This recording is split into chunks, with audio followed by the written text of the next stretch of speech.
Gotta aim for the top line. Hold up. Yeah, I can never doubt myself, I know better. All of you critics be acting like you know better. Blowing the smoke, but I know when the dust settles that I'm in my element. It's evident that there's levels to the game. All of those dark nights I got then, breaking my back to make it out, got me feeling like pain. I ain't never need your help, I know you wishing me well. A penny for your touch, but seeing no change. I snap for the sun like Diddy. The riches got a mad ass son, I'm like Billy. I ain't never switch up, whole team with me. But known for my city like OAGZ. Set the pace as long as you finish. Consumers find a way inside your business. Babble if they try to dabble in it, and they hate the fact that they may have to witness. You tryna aim for the top like this, and you're in your element with a fire like this, and they hoping you fall and they praying you miss, but it's all in the risk. I got you with the switch, you know.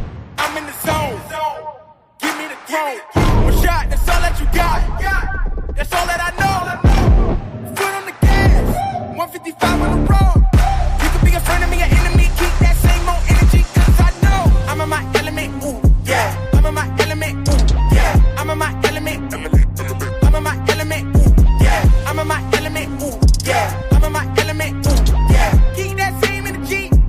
I'm in my element. Ooh, yeah. I'm in my element. Flow is like water. I'm forced through the fire. I'm feeling like gold. Gotta stay grounded, stay down to earth. Following God and you grinding. You do as you told. I don't work to make you like me, but I'm front and center. Word to Spike Lee. And God came in the nick of time. They think I'm crazy, but I might be. Let's run it up, run it up, run it up. We beating the odds just to sum it up. You know it's a rap, never waistlines, and I'm cutting the weight like a tummy tuck. That mean I'm about to give it out right now. You see what's coming down the line, I never pipe down. I give 100% and be trying to stun on my enemies. In my element as crazy as that might sound. I'm in the zone. Give me the throne. One shot, that's all that you got. That's all that I know. Foot on the gas. 155 on the road. You could be a friend of me, an enemy. Keep that same old energy, cause I know I'm in my element. Ooh, yeah. I'm in my element. Ooh, yeah. I'm in my element. I'm in my element. Ooh, yeah. I'm in my element. Ooh, yeah. I'm in my element. Ooh, yeah. Keep that same energy. I'm in my element. Never switch up. Never switch up. Never switch up. Never switch up. Never switch up. Never switch up. Never switch up. Keep that same energy. Never switch up. I'm in my element. Salute, ATP, what's good? Good afternoon, ladies and gentlemen. We are back in the building with another segment. Clap it up once more again. We back at it. You already know, another Read the Ring segment. About to be in the books. We got things to talk about today. We got things to talk about every day, right? A slow fight week, you know, you can say to a degree, right? Golden Boy does have an event tomorrow. As well as on Saturday, I believe we're going to be seeing Oscar Callazo, number 9 on the pound for pound list, doing his thing this weekend as well. But it is a slow week for boxing, you know, getting us ready, obviously prepping us, getting us ready for next week. We're going to have some back-to-back weeks of some big events, starting, of course, with next week's big Xander Zayas versus Jerome Boots Ennis fight, one of the biggest fights of the year, right? And we all ready to dig into that event for sure, man. But we do got some things to talk about today, man. Listen, first of all, as you're stepping into the building, take a moment to go ahead and hit that like button, right? Subscribe to the channel if you haven't done so yet. Let's make sure we do that. Salute to everybody who's in the building. Of course, in a moment or so, I will go down and scream out everybody I see in the chat, so feel free to engage in that conversation as well. But today's show is going to be a good show, man. We're going to talk a little bit about this Errol Spence interview with Andre Ward. Andre Ward, one of those guys who offers these fighters a safe space to communicate. I doubt in real time if we would have ever seen Errol Spence Jr. communicate as clearly, as directly, speak on so many different topics. Errol Spence is somebody who's always been somewhat of an introvert when it comes to social media, when it comes to doing these interviews. And even when he does finally sit down and knocks out an interview, you can still see he's very reserved, right? Very media trained, very, strategic with the way he approaches his answers, very stoic, where on this one, he let his hair down. You know what I'm saying? Call it what you want to call it. Really being honest and transparent with Andre Ward about a lot of things that were going on. I'm sure a lot of us as fans we've been waiting to find out what happened with Errol Spence, we wondering if he'd even return to the space. And when he did return to the space, how would he be mentally? Who was he going to be? The last time we saw Errol Spence inside of the ring, right, guys, we saw him not looking his best, right? And not just on the back end of the fight as far as just losing the fight, just the whole entire, I would say that night was a very interesting night, right? To see Errol Spence in the locker room, to see him walking down to the ring, just seeming real lethargic, seeming to not really be present in that moment. And, of course, we never want to take anything away from Terence Bud Crawford, who put on a masterclass performance that evening and stopped Errol Spence Jr. And, what we say here is there's definitely no excuses, but we rock with Showbiz when he says it's not excuses, but sometimes there's reasons, right? And definitely, I think a lot of us speculated as to what the reasons were, because Errol just didn't look like Errol like we're used to seeing. All right. So once again, not to take away anything or diminish Terence Crawford's win, but ultimately this being more so about Errol Spence. What happened that night? He speaks on his career, he speaks on his relationship with Derek James. We're going to talk about all those things, right? He speaks on that night, on the training, on the preparation of that fight. Speaks on nursing certain injuries and being on certain painkillers and things of that nature. There was so many different angles, and I thought it was real revealing. And I always appreciate those kind of interviews, guys. Those are the kind of interviews that I like. I want to be able to be on the other side of those kind of interviews myself. I'll be able to talk to him about his family, his kids. What has he been up to? What has Errol Spence been up to all this time outside the ring? We only seen him a select few times, mostly on social media, but every now and then at a fight, you might see him pop up, but still, once again, not in the same capacity, not as flamboyant. Obviously he made some changes in his life, and we all hoped and we all hoped that it was changes for the better. And it looks like that's the case. And obviously the perfect timing for an interview like this, as we're, working on a build up into his return against Tim Tszyu, right? And this is going to be his big return. And why is Errol Spence back? Me, myself, I've questioned it, right? Why is he back right now? What is he trying to prove? What is he trying to do? Is he just trying to get a payday? Why Australia? Why not in Texas? Why not where he's built his fan base? Errol Spence is one of the biggest American boxing stars, even on the back end of losing to Terence Crawford, just a big, huge following. So why in Australia, right? I'm hearing rumblings in the space that certain fans are disappointed in Errol Spence's response, explanations, reasons for what happened that night with Terence Crawford. A lot of people we don't want to hear the excuses. And, in real time, man, that's why these fighters don't speak to us, man. We just, in my personal opinion, call it what you want to call it, a very arrogant, entitled, lack of couth fan base, unfortunately, that the Errol Spences of the world has, and the Gervonta Tank Davises have, and the Shakur Stevensons have, and the Devin Haneys, and all of our biggest stars that we would love to have open dialogue with and wish they'd be transparent with us and invite us and bring us into their world, because we're fans of these fighters. We're impressed with these fighters in multiple different ways. But there's something about that respect that this space seems to not have a lot of. So, of course, people are going to shoot shots at Errol Spence and being transparent and say you're making excuses, this, that, and the other. It is what it is, right? But we're going to talk about that as well. Other things on the list to talk about, guys, you already know what we're going to talk about today. We already know we're going to dive deep into this Bill Haney, Keyshawn Davis interview. You got to know we're doing that. You got to know that we're doing that, because let's be honest, man, that was, shout out to Najee Cigar Talk, man. We will definitely be going over that, because that was one of the best. Bill Haney is just never short of surprises, never short of iconic moments, never short of these great moments. You know what I'm saying? Always finds a way to make his presence felt, man. And what a perfect dance partner Bill Haney has in Keyshawn Davis. What a very active, willing participant in the big show. I mean, these guys made art last night, right? It was like art last night watching these guys on this show, man, watching Keyshawn Davis come in. The only thing that could have made it better possibly is if Keyshawn would have been in front of a camera, right? But look, Shout out to Najee Cigar Talk, able to put that moment together. A lot of things got kind of revealed in that situation. We can speculate one way or the other. We're going to react. We're gonna watch the video together. We're going to talk about the conversation, and of course, at some point or another, this panel, that link is going to go out there, because I'm becoming a huge fan of the panels that we're able to put together up here. The people who come up here, the 444s, right? The Blaze pound for pounds. Every now and then we get a Coach Hector Bermudez come through, or Coach Bernard Hackett, and obviously my co-host. Great panels, man. Great perspective, real respectable, real respectful, and very insightful, right? Very insightful information and takes on what's going on in boxing. I love every moment of it. I'm embracing it and trying to do it more and more, and we're definitely going to do that today.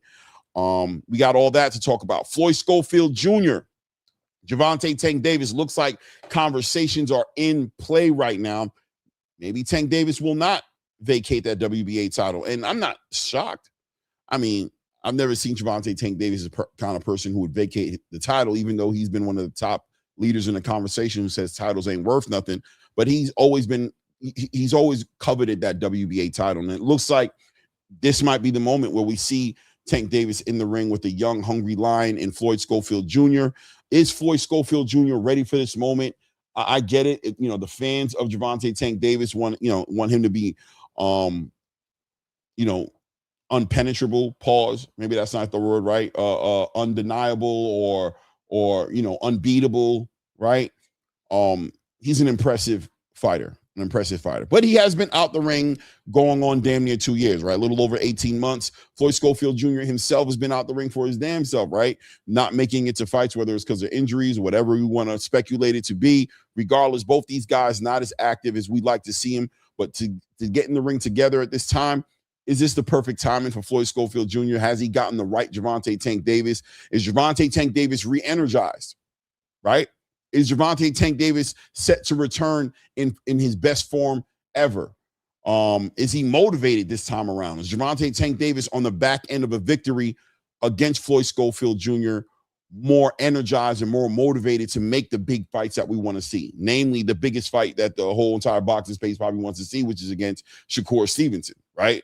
I mean, Shakur Stevenson clearly standing his ground on being willing and wanting to campaign still at 135 and 140. That's right in Gervonta Tank Davis's lane. Those guys just seem like they're on a collision course to potentially make one of the biggest fights in boxing. It just takes Gervonta Tank Davis to be a little bit more willing. We know Shakur is willing, and before you know it, a big fight can happen. Gervonta was rumored to be coming back to 140 even to fight an Isak Pitbull Cruz before this Floyd Schofield Jr. situation came about. So look, man, anything is possible, but one fight at a time. So who are we expecting Tank to be when he returns? And like I said, Floyd Schofield Jr., explosive, young, hungry lion. Is this his time? Is this just the right time and the wrong time for Tank Davis and the right time for Floyd Schofield Jr., where Floyd Schofield Jr. can shake up the world, right? Pick up a WBA title off of a top name in the game in Gervonta Tank Davis and shake up 135, where Shakur Stevenson once again still campaigns. Abdullah Mason on the 4th of July will be defending his WBO title. Raymond Moritai is still in the conversation as of right now, even though Robert Garcia has spoken that he may be trying to go up to 140 after this fight. Regardless, a lot to talk about there as well.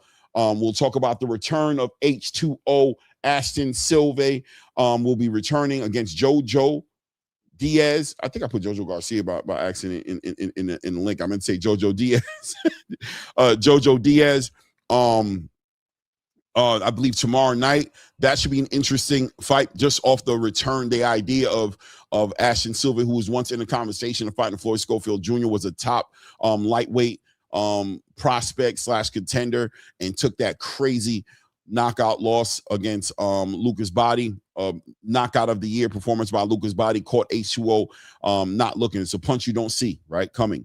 Laid him out, and it seemed like Ashton Silva was derailed at that point. He was on Misfits, and it's like, what happened to Ashton Silva? I don't know why Misfit always looks like Dancing with the Stars, just a little bit, right? A tiny bit, just as far as the talent over there. I don't know why it doesn't get rated amongst the other promotional companies, but it did look like Ashton Silva took a couple of steps back after that fight, and now back in the winning column, doing his thing here. This is an opportunity against a Jojo Diaz who's, motivated. Jojo Diaz hasn't necessarily been on a win streak either, but we'll talk about that return of that fight as well. Shout out to everybody in the building, man. Hit the like button, man. Hit the like button. Subscribe if you haven't subscribed to the channel. Let me go ahead and shout out to everybody. We can get on these conversations. Sam from Jersey in the building, man. My God, so let's go, Clay. We need that boxing talk, man. No doubt.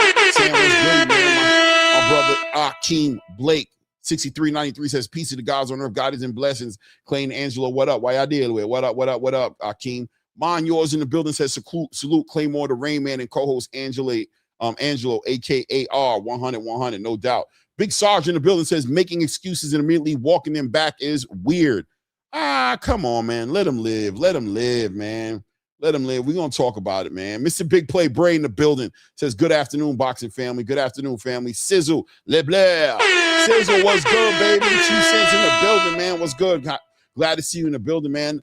Albert Ryle in the building. Albert Ryle is in the building and said, it was a long interview. I didn't watch it all. So what did Errol say? Errol talked about a lot, man. A very casual conversation, man, just between between a Hall of Famer and a future Hall of Famer. And like I said, Andre Ward always provides that safe space for fighters to talk. They respect his experience. They respect his integrity. They respect his objectiveness. And they usually just open up in a way that you don't see fighters do as you go channel to channel to channel. A few spaces get that type of energy from these fighters. And, Andre Ward's probably at the top of the list. You might look into Barak or, I don't know, maybe inside the ring, but I don't even know if they've been able to get the type of conversation that Andre Ward was able to get from Errol Spence. And we've seen him do that across the board. I mean, from Shakur Stevenson to Terence Crawford. I mean, he's gone across the board, Bill Haney, and he's always been able to get that type of respect and conversation. Shout out to my brother co-host Angelo Reyes, who's not here right now, but does plan on being in the building shortly. He's at an appointment that he has to work out. And yeah, we definitely have Lewis Crocker and Liam Paro this weekend in Australia as well. That one for the IBF welterweight title, a fight that should have happened a little while ago, but we'll finally figure out how that one's going. We could talk about that a little bit too as well, because I do have a pick in that fight, but I don't know. We'll see. Treese in the building says that's Wednesday, Angelo. Yeah, next Wednesday, exactly. Actually, you're right. Yeah, it's not this weekend, it's Wednesday. Let's see here. Let me see. Mr. Big Play Bray says that rib injury is perplexing since he wasn't sparring, but it was a great interview. We need to hear Derrick James' side too. I want to be fair. Yeah, man, he definitely spoke on Derrick James, man. Definitely spoke on Derrick James. And, we've talked about Derrick James right here on this channel. We've talked about Derrick James. I've given my personal opinion from the beginning. I mean, honestly, like almost immediately at the end of that fight, I spoke on Derrick James a little bit because I remembered some things that I saw. There were things that I saw on the build up to that fight as far as on the all accesses that made me question a little bit about Derrick James. I'm not going to lie to you. And a lot of people felt like I was jumping the gun. And that's usually the case.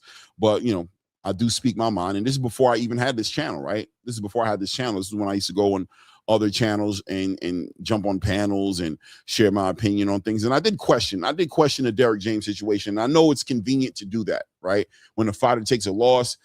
I think it's fair to put scrutiny on the coaches. Is it fair to blame them completely? No way. They're not the ones inside the ring, right? But listen, man, it's a team effort. I keep telling you guys, although boxing is a one-on-one thing inside the ring, it's really a team sport, man. You got trainers for a reason. And when you have a trainer of the year on your team, you look for adjustments. You look for certain instructions. You look for an advantage for a fighter like Errol Spence to have a Derrick James in the corner. And it did seem that night against Terence Crawford, those instructions weren't necessarily there, or maybe that relationship wasn't there, right? Maybe Derrick James was giving Errol Spence some instructions, but Errol Spence didn't have that confidence and that relationship with Derrick James to maybe carry out the instructions, execute the way he wanted to execute. I don't know, right? But I did always wonder about that. I mean, he was very... he had a lot on his table, Derrick James did, between the Anthony Joshua, the Ryan Garcia, the Frank Martins, the Jamel Charlos, and obviously Errol Spence. And then Ryan Garcia coming in was probably the one that really tipped the scales when you think about the idea of the cameras and everything that Ryan Garcia came with, the antics, all that energy that he came with followed him. And that also brought certain to somebody like Errol Spence, who is probably a very introvert person, just a little too much, but needing a little bit more focus, as Errol Spence talked about the relationship, kind of like admiring or celebrating the relationship that Virgil Hunter had with Andre Ward, right? Very intimate relationship, father-son type of energy in a relationship. And, you could see Errol Spence kind of like, man, that was awesome to see that he was like that with you, that he was able to help you out through the dark times in your life and carrying it all the way through to, marriage with your woman, being a father to your children, your ups and your downs, playing in the streets a little bit too much. Even at some point, Andre Ward was living with Virgil Hunter, right? Very intimate relationship. And he clearly, Errol Spence did not have that kind of relationship with Derrick James. It was very professional, and also it didn't seem like Errol. We'll talk about it, right? We'll talk about it, man. Definitely would like to hear Derrick James' side. I mean, Derrick James has kind of spoke on it a little bit, and the way he's kind of spoke on it is he doesn't want to speak on it, right? That's kind of how Derrick has dealt with it. But Derrick with that lawsuit and all those different things is kind of, I don't know about you guys, and we'll talk about it when I put the link out there for the panel, but you would have thought Derrick James and Errol Spence had a better relationship than that to end up in a public dispute in a courtroom over money. And I think that within itself was a telling situation, right? A very telling situation to see those guys go through it like that. And, Errol Spence, when you watch the interview with Andre Ward, wasn't as surprised as we might, kind of look like in those moments. He was having a moment of clarity, hindsight, right? Kind of looking back at it like, but just being honest with himself to say, we weren't really like that anyway in real time. I wish we were like that, but we weren't. So the lawsuit was a lawsuit, right? It is what it is. But how did that affect that night? Getting ready into the biggest night of his life against Terence Crawford, the most important night of his life. He was going to make history, become undisputed for the first time in his career, already being regarded as the number one welterweight in the world. And, a big star, already had packed out Dallas Cowboy Stadium. I mean, is there an argument there to say that Errol Spence Jr. was the face of the PBC, the biggest star on the PBC roster? Was it safe to say that? I think so, right? And Errol Spence, of course, spoke on his relationship with Al Heyman, with the PBC, and, the process of how they came together and the reason. And I've said it also on this channel, guys. Al Heyman has built a reputation for himself to being somebody who the fighters who fight under his stable adore him. Al is clearly giving them financial advice and guided them in a way to make them the most money they ever made in their career. Al Heyman may have somewhat of an opposite on the opposite side of the spectrum relationship with the networks that were paying and funding everything he did. But as far as the fighters are concerned, always been the type of promoter or character that seemed to put the fighters first, who pushed the fighters at the top of the priority list. And Errol Spence shares stories about that and as to why he stayed so loyal to the PBC. And, if you ask me, will continue to be loyal to the PBC, as he talks about the handshake agreement that they're on right now. No actual paperwork, no contractual obligations, being fulfilled. Contractual obligations already being filled. And at this point, just based off of a relationship, a handshake, which speaks a lot towards Al Heyman's character, right? We got to talk about all those things, man. Allures timing in the building. Shout out to you, man. Warrior Class in the building. Salute, Claymore. Salute, Warrior Class. Was good, man. Mr. Big Play Brazen, that was crazy too in a good way. Yeah, Mac Majestic in the building says Schofield said he thinks Tank is asking the PBC for too much money right now. I mean, that's the case. If you guys follow me, you know where I stand when it comes to the PBC. You look at what Turkey's doing right now, right? Where people would say overpaying fighters. That's what you'd want to say, right? Maybe you would say that. And I wouldn't argue with you. I wouldn't throw a shot back at you and be like, nah, you're crazy, man. Maybe he is. The PBC was doing the same thing, right? They were, quote unquote, overpaying fighters. But the thing about it is, on the back end of a broken relationship with Showtime, looking for a new home, we don't know the insides and the outsides of this Amazon deal. I think it's safe to say at this point, they're not getting the same budget, the same funding. They're not rolling out with as many events as they did when they were with Showtime. And this is an era, I told you guys, of fighters wanting guaranteed money. It is what it is, right? This is that era. This is what fighters are looking for.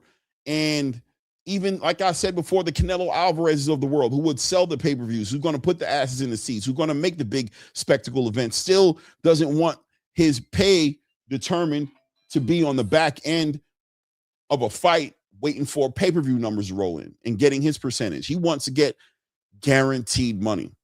And Gervonta Tank Davis in that same conversation. A lot of these fighters in that same conversation. So is Gervonta Tank Davis going to forget about that and forget what his value is? Are we going to forget that that's why he was getting ready to fight against Jake Paul?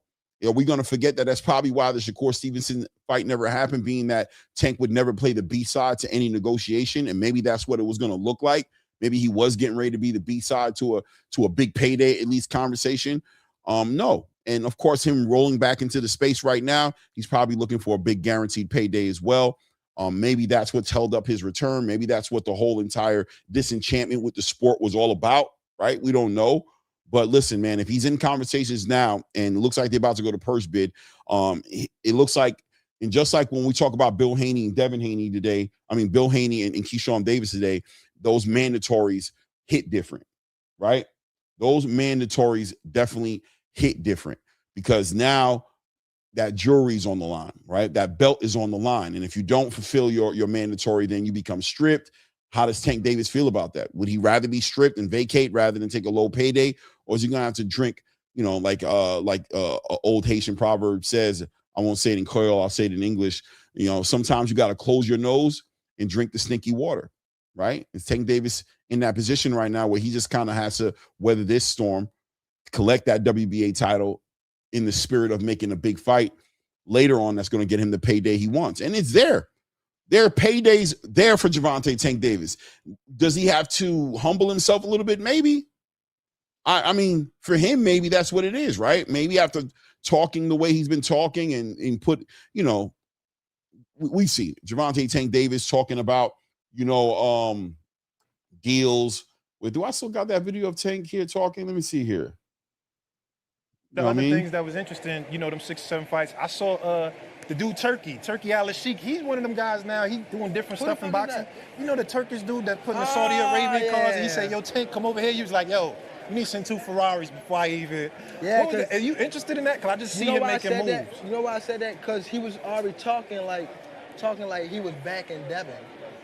Like, Devin is my guy. Like, all right, cool. Y'all want me to fight over there? Send me something first. Yeah. Send me something first. Right. So, that moment right there. And a little bit later in that same conversation, talking about this big deal that he's going to get that was going to be bigger than the Floyd Mayweather deal. At the time, I think Floyd Mayweather was floating around $200-something million deal that he had back in the day. And, rumors were starting to circulate that maybe there was something around a $240 million multiple fight deal that he was dealing with Amazon. And that never came to fruition, right?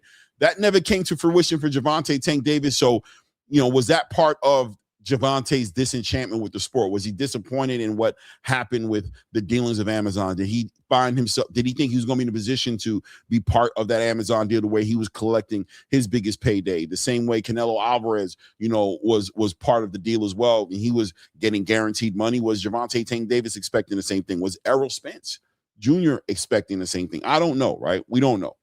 But these mandatories, like I say, hit different. They just do, right? The mandatories just really do hit different. It is what it is. Mr. Big Play Ray says, still don't trust Schofield Jr. I think Tank calling his bluff. Schofield, Donut was going to be an Schofield.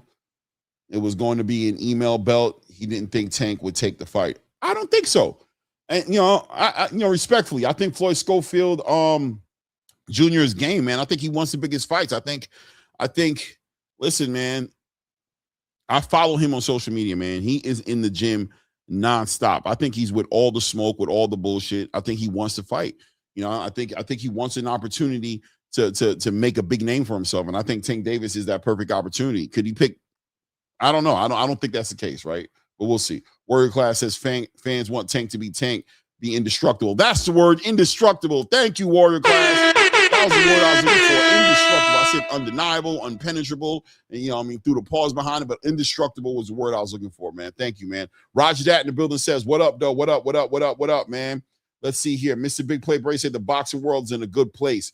No doubt, man. No doubt here. Mac Majestic says last weight class I heard Shakur talk about was 144, not 135 or 140. Okay, I mean, we can play that game, right? We're going to talk about that as well. We are going to talk about and have that conversation today, man. And that's going to be more so about Keyshawn Davis. And shout out to Keyshawn Davis. We'll talk about it. Shout out to Bill Haney as well, man. Welcome down Van Houter. Demazion Van Houter's father, man, in the building, man. Shout out, man. Demazion Van Houter, future of the American heavyweight division, young prospect, doing his thing over at Zuffa Boxing. Says, Zoo, my God. And the best co-host in the business, Angelo, no doubt, man. Talker of San Diego says, smash the like button. I hope you guys have done that. Take a moment right now. Hit that like button. Subscribe to the channel. If you haven't done it, man, take that moment. Jonathan Thompson in the building says, salute, Claymore. Salute to you, man. My guy, Lance Shepard with the super chat, man. I know that. Lance Shepard, man. I appreciate you, man. Says, Clay, your boy Shep here with you. Keep punching. No doubt, man. No doubt, man. Thank you, bro. I appreciate the support, man. Thank you for all the color, all the love in the chat. Hey, yo, shout out to my guy, Sam from Jersey as well, by the way. Sam, I saw you sent that Cash App late. I caught it late, man. I just happened to look at it a little late and caught it. And I was like, oh, man, I didn't shout him out on the channel, man. So I appreciate you, man. Thank you, man. I seen that you sent it over, bro. Thank you, bro. Thank you for that super chat in that last show we did. I'm just somebody. I'm just someone. 7692 says, what's up, Clay and Angelo and Ray Davis, right? Obviously, guys, don't forget about Ray Davis in the building as well, man. Winston McFarland says, I'm tired of everyone still ignoring the shock fight. We're going to talk about that as well. Don't worry about it. We going to talk about it, Winston. We're going to talk about the shock fight. He says, that's a fight I want to see. Hey, man, listen, there's a part of me that feels the same way you feel, right? Or no, there's a large part of me, pause if I need to. This young generation killing us with the pause, right? And I'm just an enabler.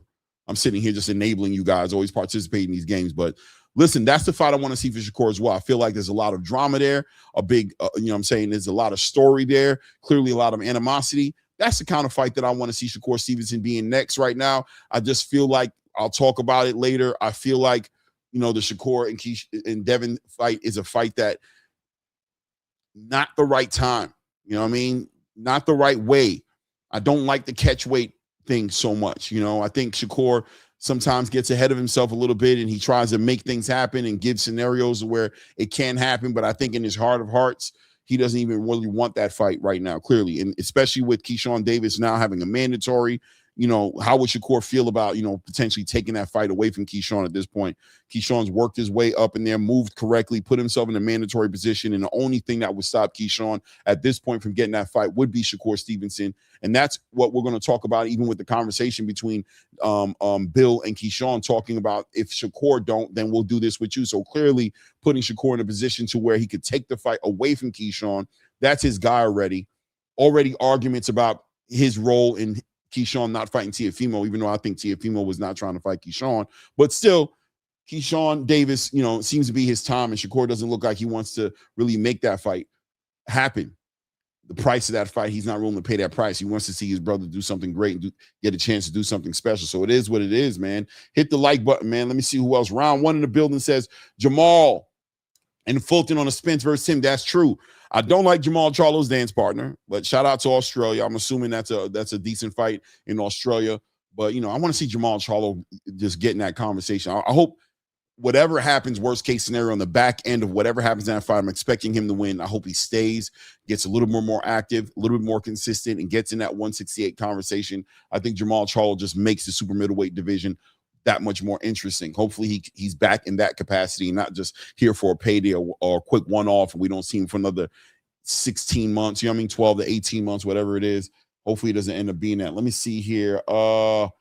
Brooklyn, good fella in the building, says Spence chose the bread when he knew he wasn't close to healthy. Crawford ain't do nothing wrong. Yeah, exactly, man. Exactly. Let me see here. Let me see if I'm missing anybody before I bring up. Let me see. Dr. Carbon in the building says late. Hard to give trainers as much blame as individual sports versus team sports. Yeah, but I'm like I've always said, man, I believe boxing is somewhat of a team sport. I'm not gonna lie to you. I've always looked at it that way, especially certain dynamics. You know, if I see a Robert Garcia in the corner, I'm expecting something. I'm expecting an effect. You know what I mean? If I see Bozy in the corner, I'm questioning, is Bozy right for this or not right for this? If I see, if I see Andy Lee in the corner, if I see, Ben Davidson in the corner, if I see certain trainers, certain big name trainers in the corner, I expect an impact for the trainer. Derek James was definitely one of those guys, being a trainer of the year, right? He was definitely one of those guys. Let me see here. Pugilism in the building says, gotta define disadvantage. If Haney at disadvantage, melting down to 144, Shakur never gets full credit winning at 144, and Haney gets grace losing at 144 disadvantage. Who has a disadvantage? Yeah, man, just a lot of weird energy around a catchweight fight between Shakur Stevenson and Devin Haney, man. Just isn't that fight, in my opinion, shouldn't happen that way. That fight should happen, for belts, where both fighters are comfortable, full strength, acclimated wherever they need to be acclimated, and making that fight what it needs to be, so there's no asterisks next to that fight. You know what I mean? Pristine Sports Network in the building says, Claymore, salute Pristine. What's good with you, man? Blaze pound for pound in the building. What's good, Blaze? What's good with you, man? Let me see here. Blaze says Keyshawn been pressing for the fight in 4K since January 29th. Keyshawn told Shakur he'll beat him up in a public spar if he got in the way of his biggest bag. No doubt. Logan Little in the building. 6948 says, I like that Liam Wilson versus Cool Boy. Yeah, I like that fight. That's a great fight right there. That may be a tough fight for Cool Boy. Yeah, man, we got to see what kind of Cool Boy shows up, man. Liam, that's a good fight. That's a good fight, man. Gallo Finox 7 says, when does Puerto Rico play in the World Cup? I don't know. Good question. I don't know. I don't know, man. Claim says, you putting on 2026. We freaking love it. Thank you, man. Thank you. I appreciate it, man. Guys, 60 plus people in the building. Hit the like button, subscribe to the channel. Let's get into it before we go ahead and move forward anymore. Of course, I'm gonna bring up my guy, one of my guys, at least one of the trio, my guy, Ray Davis in the building, man. Ray Davis in the building. What's good, Ray? What's good? Chilling, man. Chilling. All this damn Shakur, Devin, Keyshawn talk still going on. Is and it wearing all this you down? boxing around the space, bro. Driving me crazy. You know what I mean? It is what it is, man. Listen, man. I know. Hey, man, listen. I'm all for it, though. You know why? Because it just keeps the space going, man. It just shows you who the real face of boxing is these days, Clay. Yeah, listen, man. Right? It's a special fight. It's for people who've been around the space long enough. They know why they want to see that fight, right? There's a reason why. We know. Hold on. Let's keep it clear. We know why we want to see that fight. As my brother Freak Flyer would say, the Taker Maniacs don't want to see that fight. Why? Because it steals all the spotlight from the little homies. Oh, I mean, I guess so, man. And shout out to the Tanker Maniacs, man. A breed within themselves. Always, because you got to give them their props, man. Always been so loyal to the soil, always been so there for Tank. You know what I'm saying? And like I've said before to you in private conversations, and I've said here on the show before, sometimes I feel bad for them. You know what I mean? Because I feel like Tank owes his fans more than he gives them, because he has some of the most loyal, passionate fans in boxing. Yeah. I mean, they layup. What are we talking about? They travel space, channel to channel, space to space, bringing that noise, shaking the room up. You know what I mean? They've been doing it for years, man. And I think Tank owes them a moment and opportunity, like a Knick fan, right? Right. Like give them an opportunity to have a parade in the city and show up and be like, I told you. Give them that moment. They need that moment, man, and they deserve that moment. I mean, I've had my crash courses in Tank fans, you know what I'm saying? I've had my moments where I'm like, damn, I mean, I've been cussed out. I've been talked crazy. I've got people who don't even follow me or deal with me because of a position I may have had in a conversation over Tank Davis. And me being the boxing pundit and the fan that I am, I respect it, right? I don't want to be disrespected, but I respect the fact that they stand tall for their guy, bro. You know what I'm saying? Hey, when I see Tank come out and just crash out on him, you know what I'm saying? I'll be like, damn, bro. I really legit. I don't know about you, but I be feeling like, damn, bro, that's so messed up, bro. Yo, I have never heard another boxer tell their fan base that. Like, shut up and watch the fight. Up. Yeah, like be a fan. Be a fan. You know shut your soft ass up. Like, damn, bro. But then say he giving them layups, Clay. I told you. That's layups. It is what it is. You know what I'm saying? But man, this Keyshawn situation has grown up. Shout out to Keyshawn Davis, bro. I don't care what nobody says, bro. Keyshawn's standing on business for himself. People thought he was going to take the backseat to Shakur. I thought that moment, I don't know if you saw the interview. I did. I thought Keyshawn stood up for himself, bro, and just let it be known. And he didn't let Bill drag him into no conversation he didn't want to be a part of. Every time Bill brought up Shakur, he was like, I ain't here to talk to you about no other man, bro. I'm here to talk about me, bro. I'm the mandatory. He gave him the info. You know what I mean? I think we're overlooking the whole point that Bill is making, and I'm not trying to take sides. I'm going to clear my name from the Devin Haney fanboy, as everyone says, narrative right now. I'm going to clear my name from that. What I'm going to say is, by me looking openly, Bill is saying that, this fight with Shakur has been going down for a while, right? We don't know what's going on behind the scenes. That's to be fair. Mm-hmm. But Keyshawn had tried to step in the middle before. They said, okay, let's make it happen. We'll get into that. But he's going down the list or whatever Bill says it is. I don't really care. But he wants this fight with Shakur because the fans want it. Right. They know it's a big fight in the game, and they're trying to make the biggest fights. Now, that doesn't mean that Keyshawn is not a big fight for Keyshawn. Right. But I don't think it's a big fight for Devin and his team or Bill and his team. So they'll take the fight because it's a big name, but it's not the fight they're looking for. So they said they'll partner up the fight. They literally said, we'll make 2 fights on a 2-package deal, right? We'll give 2 contracts, so it's not on the same contract. They just want that fight. They want that fight because, remember, the bottle boy sent the sign over saying sign the contract.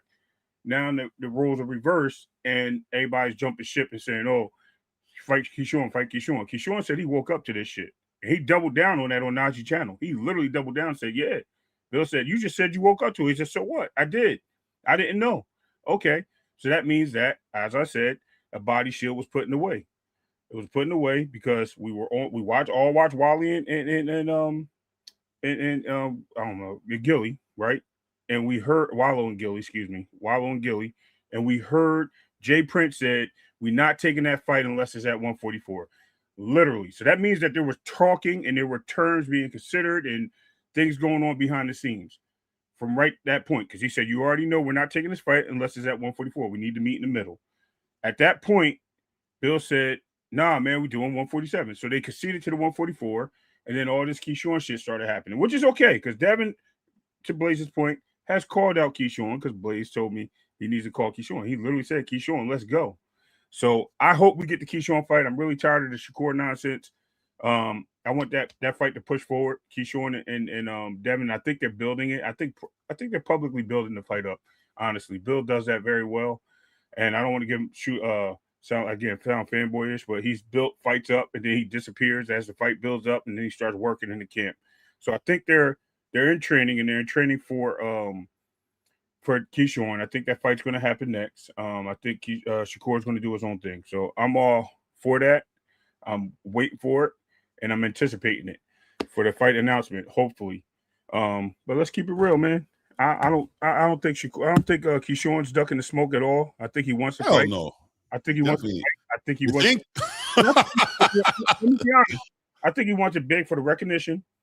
He wants it big for the money. And he wants it because it's an opportunity for him to show his talent, right, on a big stage. So I think he has a lot invested into this. So I'm not going to take anything away from Shakur for wanting this fight. I mean, Keyshawn, excuse me. Yeah, I definitely see it a little different than what you see for sure, right? Listen, man, from the beginning, guys, and I'm going to be frank, you know what I mean? From the beginning, I've been calling just a little bit of weirdness around the energy of this situation. And I think the WBO's involvement in it is almost speaks to how difficult it's been for Keyshawn Davis to get this fight and how much he's wanted this fight, right? And the fact that he had to get a sanctioning body involved in the conversation to mandate it to put Devin Haney in a position to where his title would be on the line if he didn't fight him next, right? Now, I'm not here. I don't call people scared easily in boxing, right? That's not my thing. Matter of fact, I don't remember. I don't call people scared. Like I really don't, I don't do that scary talk in boxing, right? And this right here isn't scary talk, but this is, listen, styles make fights, strategies, everything. Risk versus reward has always been a part of the formula for any fighter deciding who he fights next. It's always been about that. Risk, reward. Going to take a risk. What kind of reward are we going to get on the back end? Keyshawn Davis is an explosive fighter. And shout out to Keyshawn Davis for speaking as to why he feels the way he feels, right? As far as putting the fear jacket on the back of on the back of Devin and Bill Haney, right? Specifically Devin Haney, right? The guy who's fighting with, to say that I've known Devin ever since he was 9 years old. This is Keyshawn saying we're about the same age, and we've been in the same circuits, in the same spaces since we both started fighting. And he has a relationship with Devin Haney that people aren't aware of. That's what Keyshawn was basically saying, right? I have a relationship. I know him. He knows me. There's an understanding as to why he started professional earlier than me, and I stayed back for the Olympics. If it wasn't for that, we probably had been in the same conversations. He speaks on the idea of what I said before, which is, a lot of people have been talking about it, but Keyshawn, I thought, was being very honest when he said, listen, it's not going to look right because Shakur is campaigning at 135, 140. And I know that people want to play this game, and I'm just going to say people are being honest and just don't see the trees for the forest. That's okay. But for me, it's clear as day. When people say that Devin Haney, Shakur Stevenson about the same size, I don't get it. I don't know what you're talking about. I would ask all those people, can Devin campaign at 140 right now? Can he campaign at 135 right now? Shakur is. That within itself speaks they're not the same size. Stop it. On top of the fact that Devin Haney has a jacket that's been put on him for years for being the big weight bully, the guy who's rehydrating 20, 25 pounds on fight night. No matter what people want to say, I'm not back there. I'm not on the scale with Devin. I'm not in with the camp like that. I'm not here to be an advocate for Devin. I don't know, but I can tell you that the stories have run throughout the boxing space, from fans, obviously, when it comes to that conversation with him and Gervonta Tank Davis, all the way from pundits in the space who I've heard talk about, hey, man, he's a big kid. And we watched Devin Haney struggle, stay at 135, struggle to make weight. You know what I mean? And maybe not struggle as far as maybe he makes it because he's a professional. He's never not made weight, but not look healthy when he makes the weight at 135. You know what I mean? Have a bad night. Even against Ryan Garcia, it looks like he had a bad weight cut that night. And we've seen Devin Haney speak on the weight cuts and how terrifying it was for his body, how much pain he put in to get those accolades. And what does that translate into? It translates into Devin Haney is a professional fighter. I think cutting that weight is an art within itself. So just for him to put himself through that and still be able to be undefeated and become undisputed, a lineal champion and multiple weight champion, that's impressive for Devin. But at the same exact time, it shows that there's an argument there to say that he was in weight classes he shouldn't have been in. And now conversations are floating around for Devin to be at 154, ending his career at 160. He's a big dude, man. He is a big dude. So Keyshawn spoke on it the same way I spoke on it, as far as saying, you know what it's going to look like? It's going to look like you're trying to bully the little guy. And I know that's diabolical to say, because what do you mean bully Shakur? Bully in the sense of the Haneys seizing an opportunity to potentially get Shakur Stevenson not at his 100% best, right? An opportunity to get Shakur Stevenson right now. It's the right time. He's not there yet. He hasn't fought at 147 yet. He's not a 147 fighter. He fought at 140 once. He's really a 135 guy who still wants to campaign at 135.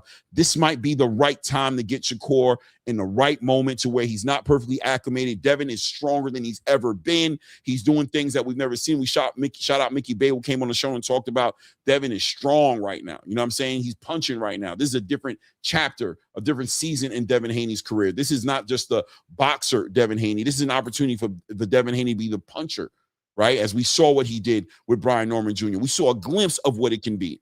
And even Mickey Bay said he was so excited to see Devin in his next welterweight fight because he knew he was going to show the world even more. So they're obviously a very confident camp right now. They're very confident in what Devin has turned into. And this is a perfect time to potentially get somebody like a Shakur Stevenson who's got a high pedigree, maybe higher than Devin, maybe on the same level as Devin, however anybody wants to look at it. It's an opportunity to get Shakur Stevenson in that moment. And I think Keyshawn was calling that out. I think Keyshawn was basically saying that don't make no sense. Shakur's already said where he stands on that conversation. And more importantly, there's a mandatory that's been put on you. So now at this point, it comes to the point to where, are you willing to give up your belt? Are you willing to give up your WBO title in order to make this fight with Shakur? Because that's what it comes down to. And like Keyshawn said, if you're willing to do that, then I'm going to call you when I'm going to call you about it. And, I'll fight Brian Norman Jr. I will fight. Bottom line, as Keyshawn Davis said, one way or another, I'm fighting for a welterweight WBO title next. However you want to look at it. I hope you don't look crazy vacating your title to go fight Shakur Stevenson at a catchweight when you already made your position clear on how you felt about catch weights, how you felt about cutting the weight. And I'll land my plane here and say this. Devin and his team, there was a reason behind them not wanting to cut that weight, to go to 144. And just like there was a reason for them not wanting to cut that weight to get down to 144, I think there's a reason as to why they're willing to cut that weight down to 144. And anybody can call it for what it is. The fight, to me, isn't the right time for it. I think why I put an asterisk next to it, fight Keyshawn Davis next. Bill did say that that's the next fight. If Shakur ain't fighting, that's the next fight. And I'm excited because I think this fight is building up with a great story. And I think Keyshawn is so motivated. You hear him talking about how dialed in he's going to be for this fight. He's so excited, so motivated. So the training is going to be different for him. He's going to be on a whole nother level because he really believes he has a fighter who's scared of him in front of him. He really believes he brings something that nobody's seen Devin in. Nobody has seen Devin Haney in the ring with before. People talk about Lomachenko. They talk about what he did with Kambosos. They talk about what he did with Brian Norman Jr. and these moments that he's had. But Keyshawn believes, I'm going to bring an element that you guys have never seen Devin Haney in the ring with. And I don't know. Bro. I'm believing Keyshawn Davis on that. I believe that what he's bringing into the ring, Devin hasn't never been in a ring in a professional space before. What do you think about that? Bonkers. Who's he been in the ring with that gives you Keyshawn Davis vibes? Let me shout out real quick to Sam from Jersey. Sam from Jersey in the building, man, with the $10, man. Appreciate you, man. Says salute to Claymore Rain putting on all 2026 for the love of the sport of boxing. Support the grind. I know that. Appreciate it. But how do you feel about that? So we're talking about a smaller fighter that can fight. In that power. Keyshawn is obviously a smaller fighter because he hasn't fought at 147. So all that 147 shit is bullshit because he's coming up from 142. Let's mark that there. Number two, Keyshawn is also has a lot of similarities to multiple fighters that Devin has fought. I'm not saying they're 100% the same, but I could pick a bunch of fighters and put shit together and say, hey, you know what? That was a similar fight. That was a similar fight. That was a similar fight. That's a similar way that Keyshawn has moved. In a sense of even with our boy Linares and Devin were banging it out, bro. After that, he fought Jojo Diaz. They were banging it out. It wasn't like they were sitting, pause on that. It wasn't like they were sitting there like running and using a jab to stay away and this and that. Then he fought Loma, who was in the pocket, banging it out. Every fighter that Devin has got called out with, from power to a boxer or a person that can fight with a jab or keep their distance and punch, he's won. There's never been a doubt that he's been called ducks. He's been called scared. He's going to lose. He's defied the odds multiple times. I see this no different. Keyshawn's selling wolf tickets. He's doing a good job of it. I'm not mad at him. I don't see a way, shape, or form for him to get the victory unless he can get inside Devin's jab. And if he does get inside Devin's jab, what's awaiting him? Because apparently we're going to see a different Devin Haney at this point. Devin has the ability to not overmatch with experience-wise Keyshawn, but he has the ability to dictate the fight and how it goes. So we'll see how Keyshawn is when it gets to that big light setting. I'm not telling you that Keyshawn is scared. I'm not telling you that Keyshawn doesn't believe in himself. I'm not telling you that none of those things happen. But what I am going to say is that Devin is definitely not afraid of Keyshawn. And as far as the talks go, we must have forgot. What did he say? January 1st or something, 29th? Devin and Keyshawn have been talking about, yo, let's go since that time. They've been in the Twitterverse talking about let's get the fight going. And what happened? WBO said he wasn't even in the rankings at 147. So what did they do? When the Shakur talk started happening, magically, we threw some money to the WBO, and here we are at number 1. We didn't skip the line. Guess what? Let it happen, y'all. I'm ready for it. Either way, let's go. Right. Shout out Lance Shepard in the building said, I got Haney over Keyshawn. Keep punching. Hey, man, listen, man, going into that fight, without a doubt, I think that Devin should be the favorite. I think he's got the more accomplished resume, right? It is what it is. I'm interested in the Wolf tickets, though. When you said Wolf tickets, I really didn't understand that all the way. I don't know if you want to elaborate. What do you mean he's selling Wolf tickets?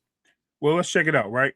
So yesterday, him and they were on the Najee platform, right? And he got a little overexcited. I'll use that word with Bill. Bill countered that shit. Check that nigga. Put him in this little calm spot. Y'all don't want to see it. That nigga energy changed from very vibrant and angry, and I'm talking Hulk Hogan shit to, okay, let me, somebody just check me. Let me just talk a little normal now. Let's talk about this, Bill. What we doing? Oh yeah, that energy changed. And then when Bill asked him the question, if I'm a duck, what about your boy? Matter of fact, he ain't even got to sign the contract. If he don't sign the contract, we fighting you. Oh. Yeah, a lot of that shit happened. And Najee was sitting there. He was kind of like trying to get Keyshawn to talk a little bit, but Keyshawn kind of fell out a little bit, man. Then when he started talking, it was back to when Bill got off. That same energy, Bill came back, and he was back into little Kiki. So we can call it whatever it is. That's interesting. You know what I'm saying? That we could watch the same thing and see something completely different. And I think that's always about perspective, right? Like perspective is everything. It was funny because this morning, as I was I talked to a couple of people, right? And you know, most people felt like Keyshawn handled his business and was low-key cooking Bill. I mean, shout out to even ETB, Everything Boxing, you know what I'm saying, who put it out and just had to keep it real. I thought Keyshawn handled himself like a G. I thought that he didn't allow Bill to control the topic. Now, I don't know, man. I thought, you know, Bill did his job as well. He did a good job. He fought. He spoke up for his son. He spoke up for the Haney brand. And I thought there was legitimacy behind what Bill was saying when it came to as far as we ain't never run from nobody. You know, that we're the ones chasing the smoke. I thought that was legitimate. But I thought Keyshawn also stood his ground and make it clear, like, look, man, you've been out here talking. The fans have been talking about, I'm not serious. I'm not trying to make a fight happen. I'm not real. And I'm the one who walked up on you at that event and wanted that fight. I didn't do that for the cameras. I didn't get followed around by a bunch of cameras and everything. That was a moment we had. Whatever camera caught us doing whatever we did was a camera that was in the building. You know what I'm saying? Like, we wasn't on TV. We had a real conversation about it. Everybody tried to spin the block on me and say, listen, you called out Lewis Crockett the next day. How serious were you? And he, you know, I told you guys how I saw that. People saw it a different way. I said, listen, man, if you're trying to make a fight with Devin Haney, who's in the midst of only trying to make the biggest fights possible for the biggest paydays, you get ready. You make up a plan B. You get yourself ready for the worst case scenario, which is he's not fighting you next. You don't sit there and just put all your eggs in the basket of a Devin Haney fight. But he's showing improvement. Like, look, people try to play the other game, which is he woke up one morning and he was the mandatory. I don't know, man. I'm almost 50 years old. I'm 49 years old. I just don't drink the Kool-Aid like everybody else does. In other words, double down on that, though, Clay. I don't care because I just been around, man. I don't get into my past on TV, but I'll talk to you. I know psychology. I've had to play the game. I've been in the room with the vultures. I've been outside. No, there's no way in hell Jay Prince threw Keyshawn in the way of Shakur or in the way of Devin. That's not how that game gets played. Jay Prince is there to represent Keyshawn. Jay Prince is there to represent Keyshawn Davis's best interest. If Keyshawn Davis, if I'm Keyshawn Davis's manager and Keyshawn Davis is saying, Clay, I want Devin Haney. I'm trying to get this fight. He won't give me the fight. My job is to find a way to get him to that fight. When Jay Prince put and did whatever he did maneuvering with the WBO to get him in those rankings, it was to get Keyshawn a fight that Keyshawn wanted. And there was an understanding.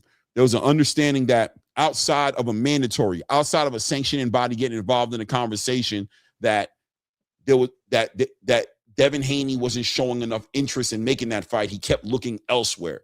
He kept looking at other things that weren't as realistic, as far as a Shakur Stevenson fight, where Jay Prince was like, my fighter, Shakur, is not even looking to make that fight next.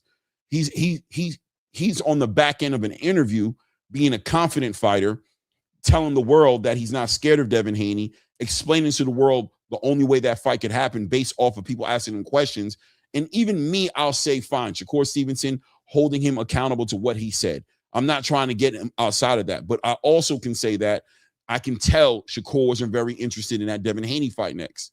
And I think there's something to be said about that catch weight and that 135, 140 campaign comparison to a Devin Haney who's acclimated to 147. I played the video right here for the world and showed Devin Haney talking about the process he went through to make it to 147. And he already had a bad weight cut at 140, but wasn't comfortable at going 147. Jose Ramirez himself said he wanted to fight at 147. That's where he wanted the fight to be at. Devin said, no, let's do a catch weight, because he wanted to acclimate properly. He didn't want to just jump into 147-pound division. By the way, as he should. But watching Devin Haney speak to the fact of the process of going from 140 to 147, I told you guys, it showed us how aware Devin Haney is of the weight jump. He understands there's a correct way to do it. So if I was to be somebody who was making an argument to hold Devin Haney towards, let's say I was one of those guys who out there saying Devin Haney's a weight bully. Well, there's an opportunity right there for me to speak on and be like, look what he's doing now. He's grabbing a pound-for-pound fighter, Shakur Stevenson, instead of waiting for Shakur to come up to the weight division naturally, like Jay Prince said. He's rushing the fight. He's going against his own intuition that tells him, his own discernment that says, I'm never going to cut weight again. I'm not doing catch weight fights because of the experience he's had, but he's willing to take that chance. Why? Why is he willing to take that chance to go down to 144 all of a sudden, when he said he wasn't going to do it? Meanwhile, Shakur Stevenson still trying to campaign at 135, 140. People have accused Devin of these strategic moves. And I don't even think it's about accusing him, right? I think at the end of the day, matchmaking, there's an art to it.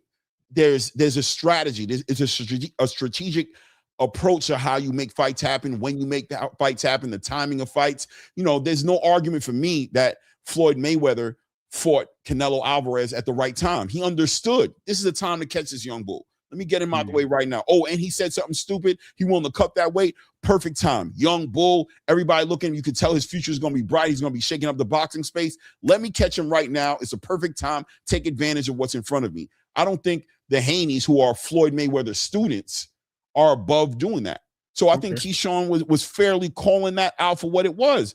But I think no matter what, though, at the end of the day, the fight is an intriguing fight, because from my perspective, as somebody who watches boxing, just like you watch boxing, I don't believe I've seen Devin Haney in the ring with a Keyshawn Davis. I don't see no fighter personally on Devin Haney's roster that brings Keyshawn Davis's pedigree, combined with power, combined with athleticism, all in one fighter, as well as the X factor that Keyshawn Davis brings in the ring, right? That fighter. He brings in that Gervonta Tank Davis-ish energy about him. He's looking for the kill shot. He's looking, and he knows how to deliver it. He has that. He's been compared to a Terence Crawford. He brings that pedigree. He knows how to move, keep his head off the line, use his feet. He knows how to cut the ring off. He has that patience and that poise about him. He understands the value of a great body campaign.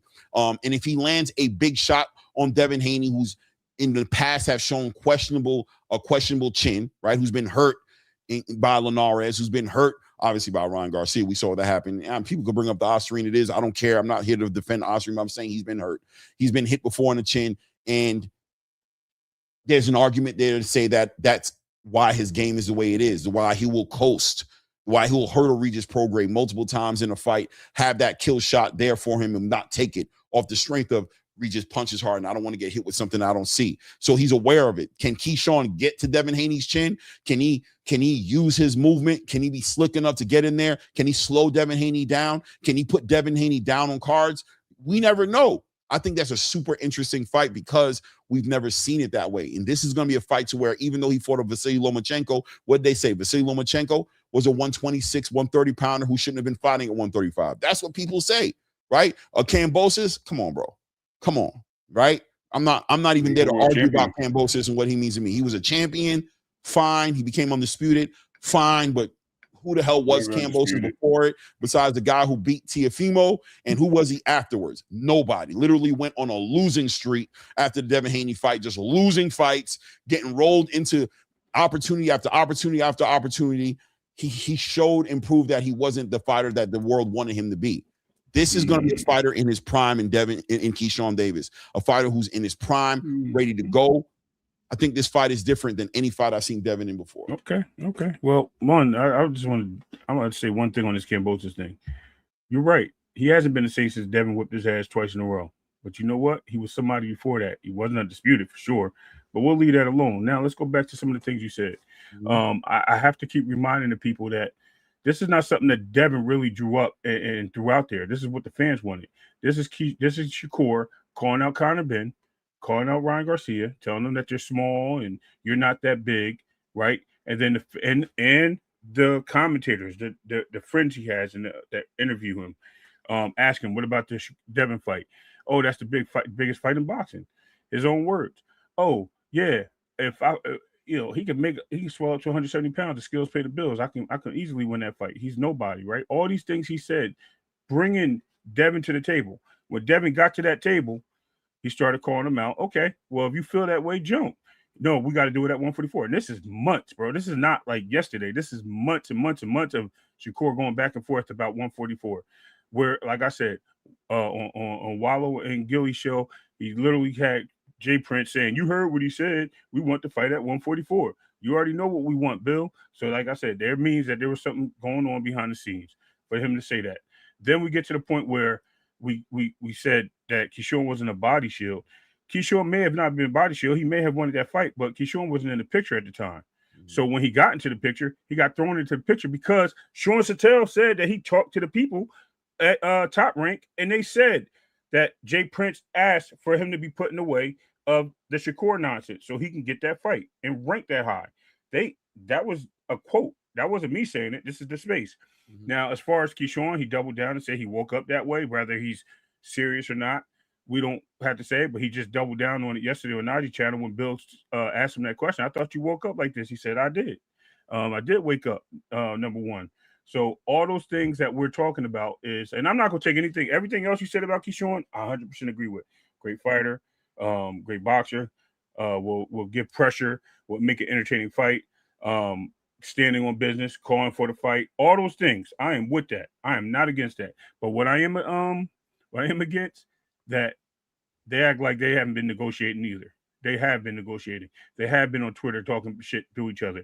Devin did say he was next. He literally said he was next after the Rolly fight fell through. He called his name Keyshawn multiple times. Matter of fact, the other day, after they mandated the fight and they found out that Shakur wasn't going to fight him, what did you see Devin post? In big letters, all caps, Keyshawn. Basically saying, yeah, let's get it, right? So he's ready for this fight. And I think that we're too busy focused on what Bill is saying. And like I said, this Bill plays the game. He plays the game, smart man. I think he's too busy playing the game with the Shakur nonsense to detract the fan base on what's really happening is that Keyshawn fight. And I think when it happens, it's going to happen. Hopefully we get the best of Keyshawn. That's all I can ask. Yeah, I mean, listen, man, going into the fight, you wouldn't be wrong for favoring Devin Haney to win the fight. Like I said, he brings a resume, he brings the experience, and without a doubt, at 147, Devin Haney looks great, man, against Brian Norman Jr. And I think Treese in the building asked me about did I pick Brian Norman? You know what I'm saying? Did I pick Brian Norman to beat Devin Haney? And yeah, I did. I did pick Brian Norman to beat Devin Haney, right? But I mean, if you guys are going to miss it, you're going to miss it, right? Because I think I made more of an argument for Devin Haney to win that fight than I ever did for Brian Norman to win that fight. The only reason I picked Brian Norman was because I didn't know who Devin Haney was. I didn't know mentally, PTSD-wise, who he was going to be in that ring. And I was very not only surprised at the way Devin Haney did it, because I knew he could win it. There was a way he could win it. I didn't think he would put Brian Norman Jr. down, but he showed me a lot. And at 147, Devin Haney, like I said to Mickey Bay, is a Devin Haney that I'm very excited to see. This is another chapter in Devin Haney's career. This is a great time to be a Devin Haney fan. If you're a Devin Haney fan, this is a great time for you to be a Devin Haney fan because you're watching him come into his own. You've already seen the pedigree of Devin Haney. You've already seen him be a great boxer, but there was always questions about the power. You always heard the rumors and the speculation about what he did inside of those training camps, but he was never able to actually translate it into actual fights, or he was choosing not to let it translate into these fights, however you want to look at it, right? The consistency, though, is, for me, you're not going to get me knocking Devin Haney or saying Devin Haney ain't like that. I know he's like that, right? I think that the conversation is more so about, and there's nothing wrong with Devin Haney and Bill Haney moving strategically. There's just absolutely nothing wrong with it, right? Like, this is part of the game. They won't be the first to have done it, and they sure in the hell ain't going to be the last. But it doesn't mean that Shakur Stevenson or Keyshawn Davis can't see it as well and play accordingly, play the game accordingly as well. It's fair play, right? For Shakur to say, hey, bro, I know why you feeling yourself. I seen you big and strong, bro. I know what you are. Combine that with your pedigree. I'm not supposed to give you no advantages. You're too good for me to play that game with. And you know why, at the same time, you're ready for me all of a sudden. You know why, just like I know why. Because I'm not as strong as you are right now. Nowhere near it. You're probably, even at 147, when I acclimate to the division, you're probably still going to be stronger than me. Imagine how much stronger you're going to be with me when I haven't acclimated to the division. These are two fighters who have been around each other inside of the ring and also at the highest level of boxing, both top 10 pound-for-pound fighters. Forget about the number. I'm sure there's arguments out there for a Devin Haney fan to say that Devin Haney should be even higher in the pound-for-pound rankings than he already is, and Shakur's up there top 3. These guys weren't born yesterday. These guys are damn near veterans in the game, and when it comes to that work inside of that squared circle, they're at the highest level of the conversation. So there's a reason for everything, and I think Keyshawn is just calling it how he sees it, to say that I agree. I'm a high risk, bro. I don't care what you tell me, because I know you. I know you, like he said to Najee, I know Devin longer than you know him. You don't know this guy like I know this guy. You guys are just watching him and you're his fan, and Bill's done a good job of promoting him and pushing him out there, and you guys love him, and that's what's up. I have a relationship with him. I don't care what nobody can't tell me nothing about that guy.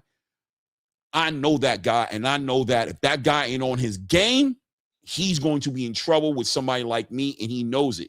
Now, on the back end of a reward, as far as money's concerned, that makes it even worse. That compounds the problem, because I'm a dangerous fighter. I can beat your son, and you're not going to get your highest payday fighting me. I understand the dynamics of why you're moving the way you did, but don't get it twisted. There's a reason behind why Jay Prince moved the way he did. I think the narrative that Keyshawn didn't want this, or Keyshawn woke up, oh, come on, man. That's just narrative, paintbrushing. People want Keyshawn to look like somebody. And I think last night he clearly made it clear. I got you, Virgil Wembley. I'm about to go through the super chats right now. I think last night he made a clear argument to make it clear for the world. Ain't a scared bone or ligament in my body.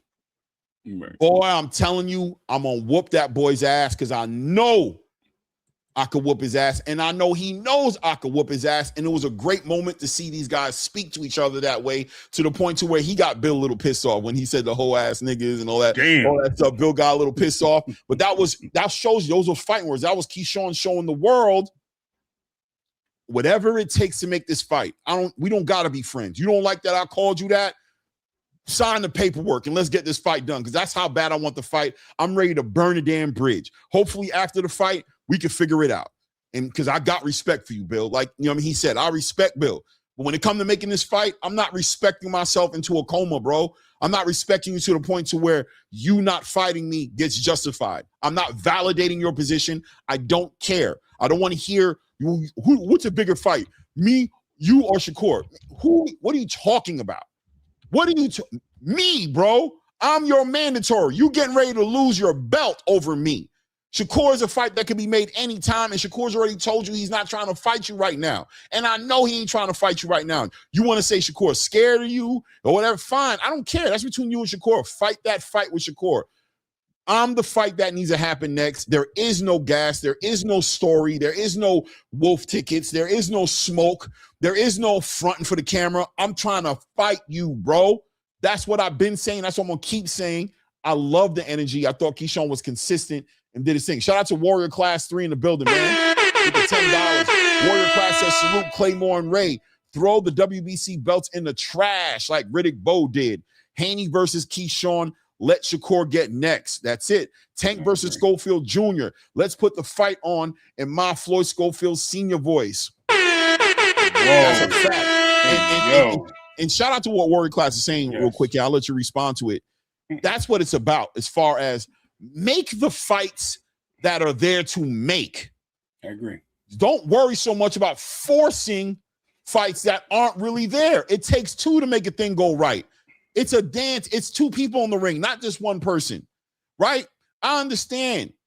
Zuffa Boxing, Turkey Al-Sheikh are very interested in that fight happening. But when a fighter decides, I got something else going on, that's what it is. Now, if there was no other fights on the table, I'd be more on Devin's side of the conversation. But there's a clear fight. Not only is there a clear fight on the table as far as an option is concerned, there's also a consequence now on the table for not fighting that fight. So what are we doing? Fight the fights. Fight the fights that are there to be made. Tank, fight Schofield Jr. because Schofield Jr. wants to smoke. Keyshawn, Devin, fight Keyshawn because Keyshawn wants to smoke. David Benavidez, fight Jao Bataya because he wants to smoke. Make the fights that are there to be made. Bro. I agree 1,000%. Make those fights, man. Win, lose, or draw, man. If Devin wins that fight, which I'm sure he's favored to win, I'm leaning towards him a bit to win this fight. I'm not going to lie to you. I am leaning towards Devin to win this fight. But there's nothing you can tell me there's nothing nobody can tell me that that's not the fight that should happen next. That's the fight. That's the one. The hungry young lion who thinks he can do it, who's going to come in there motivated. The guys who want to fight you always fight you the best, bro, versus the guys who force to fight you. The guys who want to fight you bad fight you the best. And here, for the Devin Haney fans, here's an opportunity for Devin Haney to have a game opponent in front of him and once again shoot down his haters, show and prove against a great fighter who's not only going to give Devin Haney a great fight, but after Devin Haney is going to have a great career. So the fight's going to age like wine. When you see what Keyshawn Davis does after Devin Haney, if he does lose, it's going to make the victory that much sweeter. It's a fight that's going to age the right way. It's going to age a lot better than George Kambosos. I promise you. It's going to age a lot better than that fight did. You know what I'm saying? So there it is. Virgil Wembley in the building, man, with the $5 says, sup, Claymore, and chat, love the show. But quick question. Are the commentators supposed to be biased or non-biased? I think Ray would say Dev over right? Ali. Only Nico Ali wash, bro. Get it right. No, but listen, man. Listen, bro. Belief is belief. Understanding of what you're looking at is understanding of what you're looking at. I ain't gonna lie to you. Like even when Ray was describing the interaction last night, I was in my mind, I was like, what the hell was he watching? I ain't gonna lie to you. I'm sitting here like, what did he see? He saw Keyshawn got humbled. I didn't see the humbling at all, right? But listen, man, a perspective that's what it is. It's a perspective. It's the way you see something, and that's the way he sees it. You know what I'm saying? So, I mean, without a doubt, man, he believes in Devin Haney and his abilities, man. Clearly, right? I mean, I definitely stand on humble, but if we want to look at it a different way, we can say Keyshawn had mannerism after he called him a whole ass nigga, and then Bill got wild on him. It was like, you a whole ass nigga, you know what I mean? And Keyshawn calmed down, showed that man some respect, And if we don't want to use the word humble, and I think it was a respect thing, you know what I mean, to say the least. Yeah, but that's what I was gonna say. As far as humble and respect, I think Keyshawn has respect for Bill, but also he calmed down though. Like in my lifetime, man, I've just seen so much and been through a lot of stuff, man. And there's an understanding where Keyshawn's like, for me, and I would love to interview Keyshawn. I would love to interview Keyshawn. These are the interviews I would love to have, because I think in that moment, bro. I think in that moment, Keyshawn was more so like, I'm not going to make this about me and you, bro. We're not going to turn this into some messy, weird thing where it's like, not like I'm Tiger Johnson or something. I'm saying like, me and you finna have beef. This is about a fight between me and your son. Right. We're not going to let this get out of hand.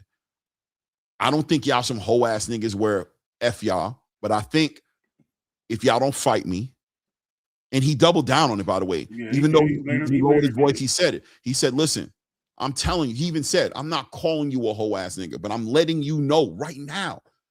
We don't need to get loud. If you don't fight me and you lose your belt, if that's the price you pay for not fighting me, y'all some hoe ass niggas. That's how I feel. And he doubled down and said it. I didn't hear a crack in that man's voice. I just heard somebody who's like, I don't want to throw the baby out the bathwater, because the truth of the matter is I respect Bill Haney. I respect Devin Haney. But this fight and making this fight has turned into a circus for me. It seems like I'm doing everything I can to make this fight happen, and you guys are now to the point to where now you guys are having a conversation about losing your belt, where Gustavo had to get involved with it and threaten you guys with losing your belt. And I think he just wants the world to understand that it shouldn't have had to come to that.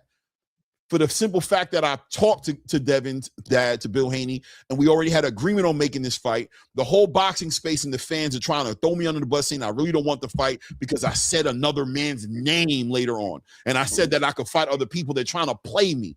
And Bill, you know, I want to fight your son. I want to put fists on him. I want to fight him. I want to risk it all. Stop letting these people move the narrative. There's a little frustration in my voice because this is disgusting from my point of view as somebody who's sitting. I could just imagine sitting in his living room and watching these channels go, he don't want the fight. He's sitting there like, dude, I will run that dude over with a car, bro. I want the smoke so bad. Right. How are these people reading this room? So here he is in a moment where he has an opportunity to let it be known, and he's going no holds barred. He's calling them hoe ass niggas. Is that what it takes? Did I make you mad? Will that make you fight me? I'm telling you to your face. I'm so glad that I want the problems. I want all the problems. There's nothing wrong with Keyshawn wanting to fight. I think we all know that he wants to fight. It's very obvious. But when we start throwing in Gustavo Lemos and how all of a sudden his mindset changed and Keyshawn wasn't ranked, he needs to work himself up. Even if I do move him up to 140, he does apply for 147 to get into the WBO rankings. He has to work himself up like everybody else to all of a sudden being nominated number one. That in itself says a lot. And then to get the push literally a day later or two days later, when when somebody put out there, I think it was Jay Prince saying that we're gonna hold on, freaking with the link. When he definitely said that he wants to get in the way and he's gonna make the fight happen, or whatever. All of a sudden he's now pushing for the mandatory. He forces the mandatory to be called early, which is fine. I'm okay with all that. Listen, I don't think anybody's reading the room completely. I think what Bill's saying, literally, and this is like I said, I'm taking the fan side out of this. I'm listening to it. I think what Bill is saying is he just wants whatever fight's coming his way. The whole deal with Zuffa was the Shakur fight. That was something that he was, maybe talked to about or whatever the prize was. And I think that's something that he was interested in and he wanted and he still wants. And I think the Keyshawn thing was literally something that came on the side of the tracks while he was driving up the street, right? And the train came along with Keyshawn on it. And now they're saying, okay, I got two to choose from right now. I really want this bag, but, do I want to defend my belt at the same time? So they're stuck between the rock and the hard place. Absolutely. They boxed this boy in. I think they definitely boxed him in. At it. I ain't even mad at it. Is a maestro, man. I don't know. I'm just not drinking that Kool-Aid, man. That fight was always on the table. He was on the list. Keyshawn stepped to him. Keyshawn, yes, he was. That's what Bill the said. WBO president told him that he wasn't in Bill the rankings. Keyshawn was on the list. Okay. I know he was on the list. Okay. Bill's list. I'm sorry. Yes. This is a fight that was. I'm sorry. Yeah. There was a fight that was always there on Bill Haney and Devin Haney's radar. There was an understanding, and Keyshawn topped it off. Pause by stepping to him and saying, "Come on, man, it's time."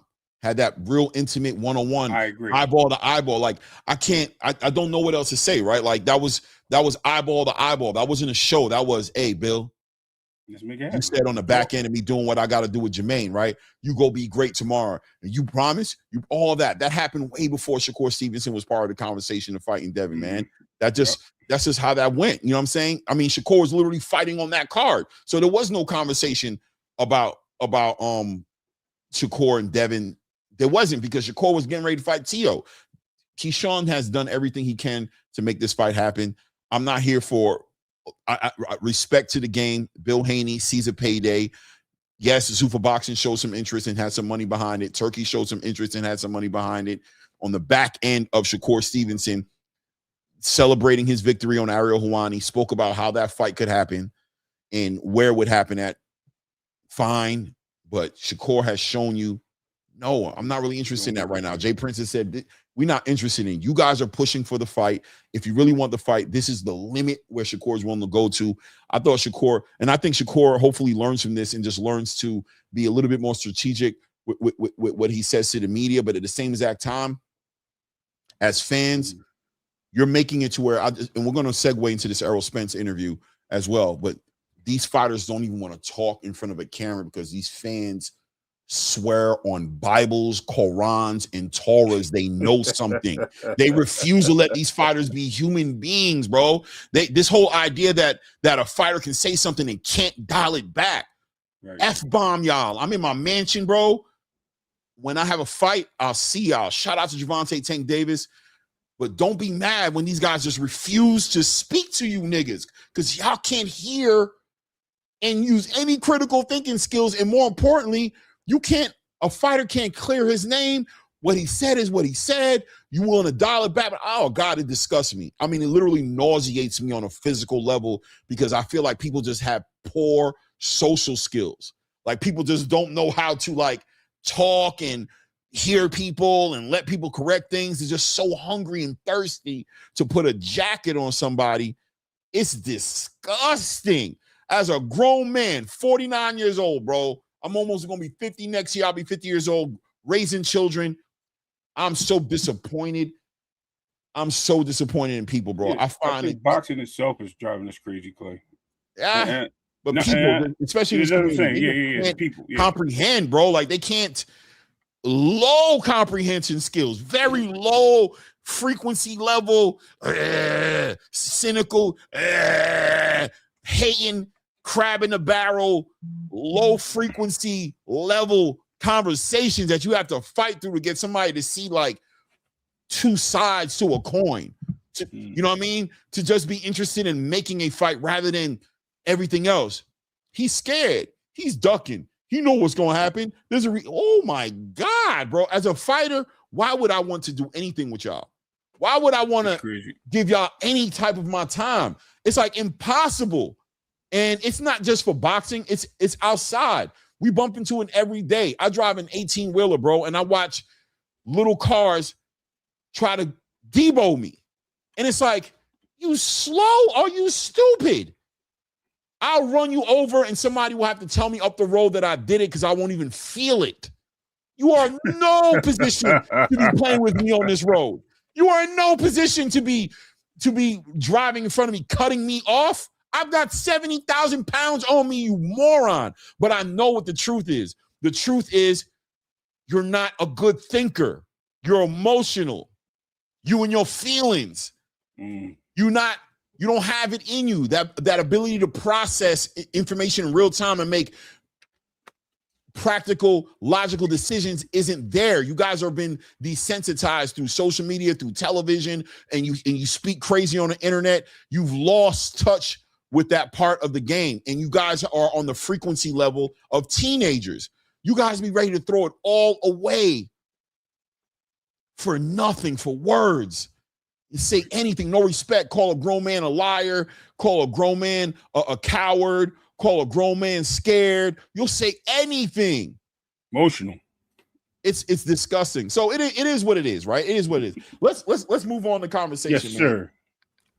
Errol Spence finally has his moment, dog, and he speaks on I actually wanted to bring this up, but I'm going to leave it alone because I was actually going to bring up the Najee and Bill Haney interview. Should I bring it up? I'll probably bring it up later when I open up the panel, right? Yeah. But Errol Spence finally gets the interview. I think the world's been waiting on this. We've all been waiting on that moment of clarity, that conversation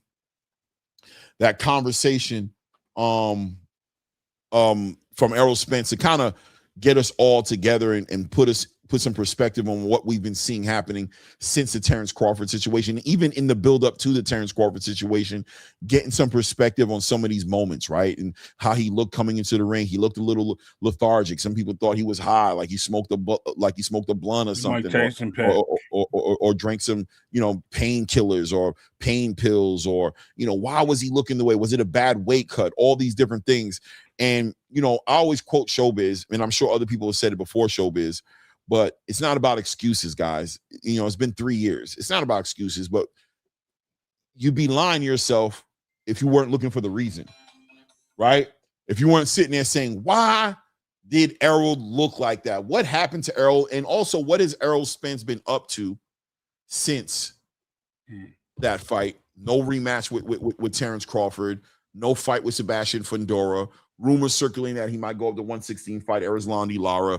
Just so many different things were going around, and we never seen him return. We've all speculated as towards his relationship with the PBC, his health. Is he ever going to come back? Was an accident too much?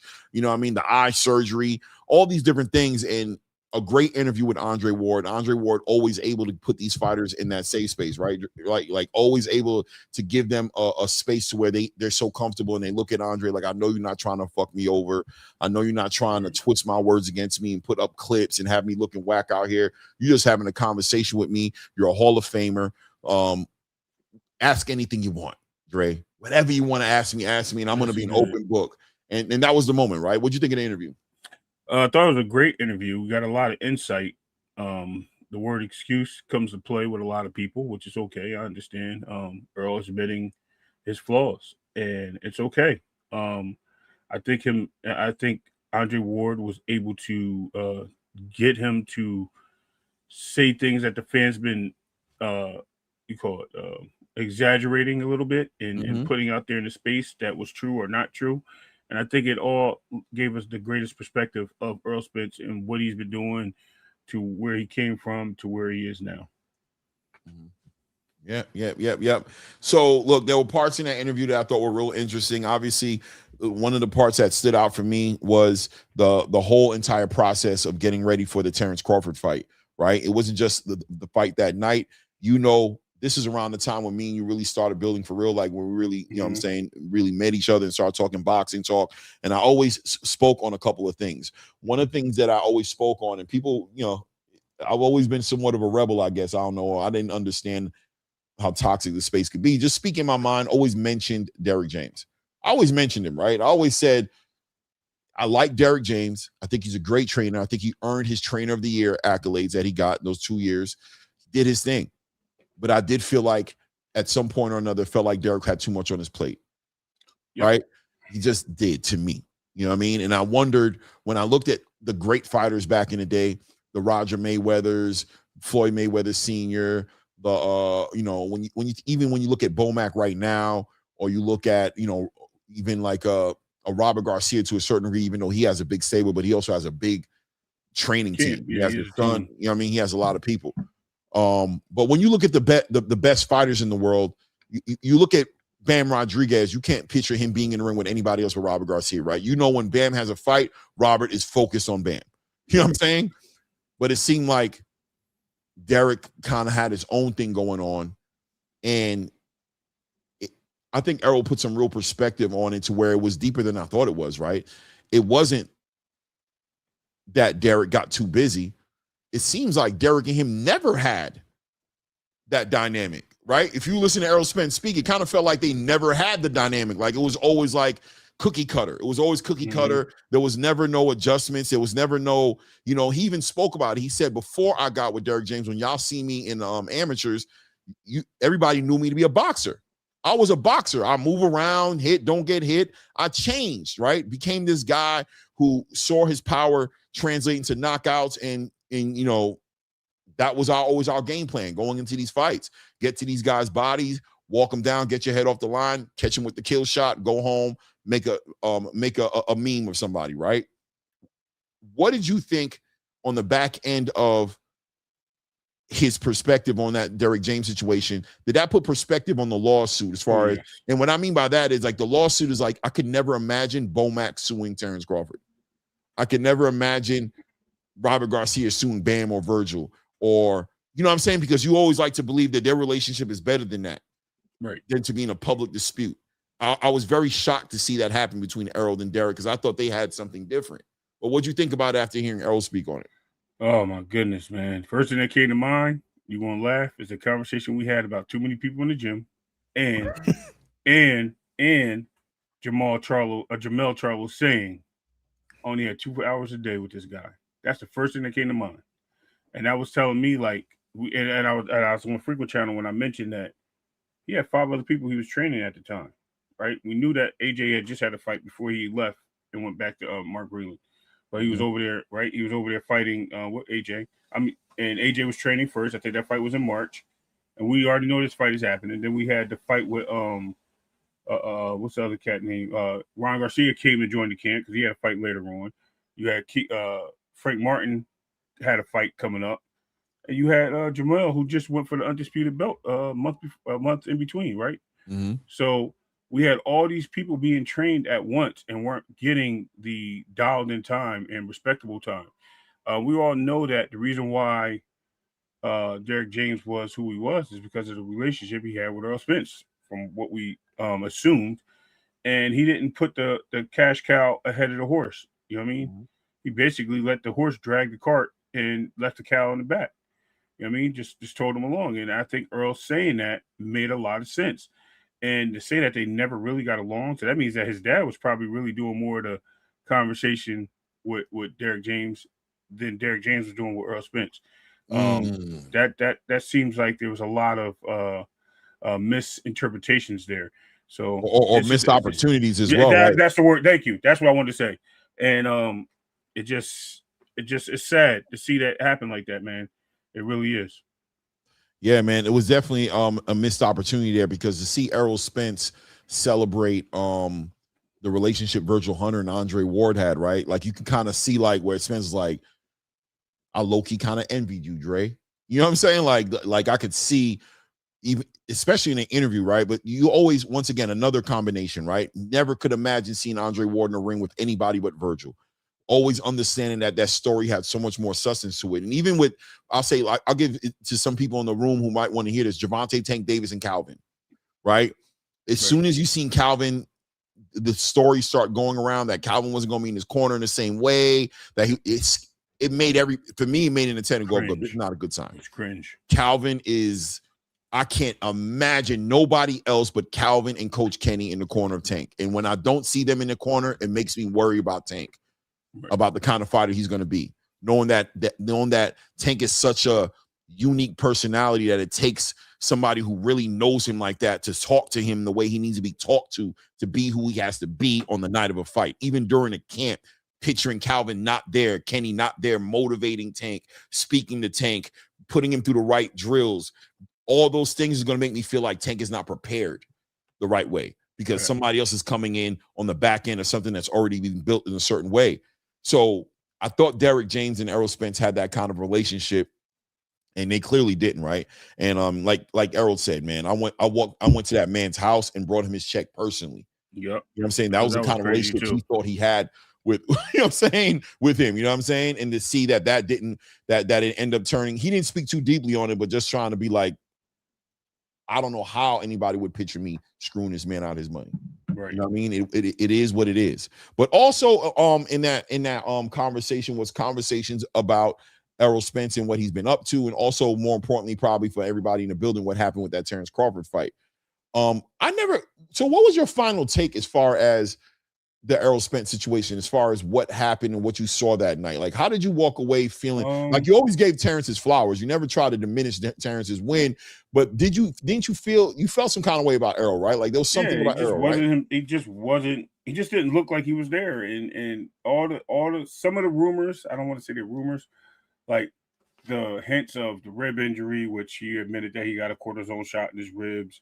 The fact that he had what was another excuse there? He said he wasn't high, and the fact that he said that we found out that he was drinking throughout training camps because he just wasn't happy.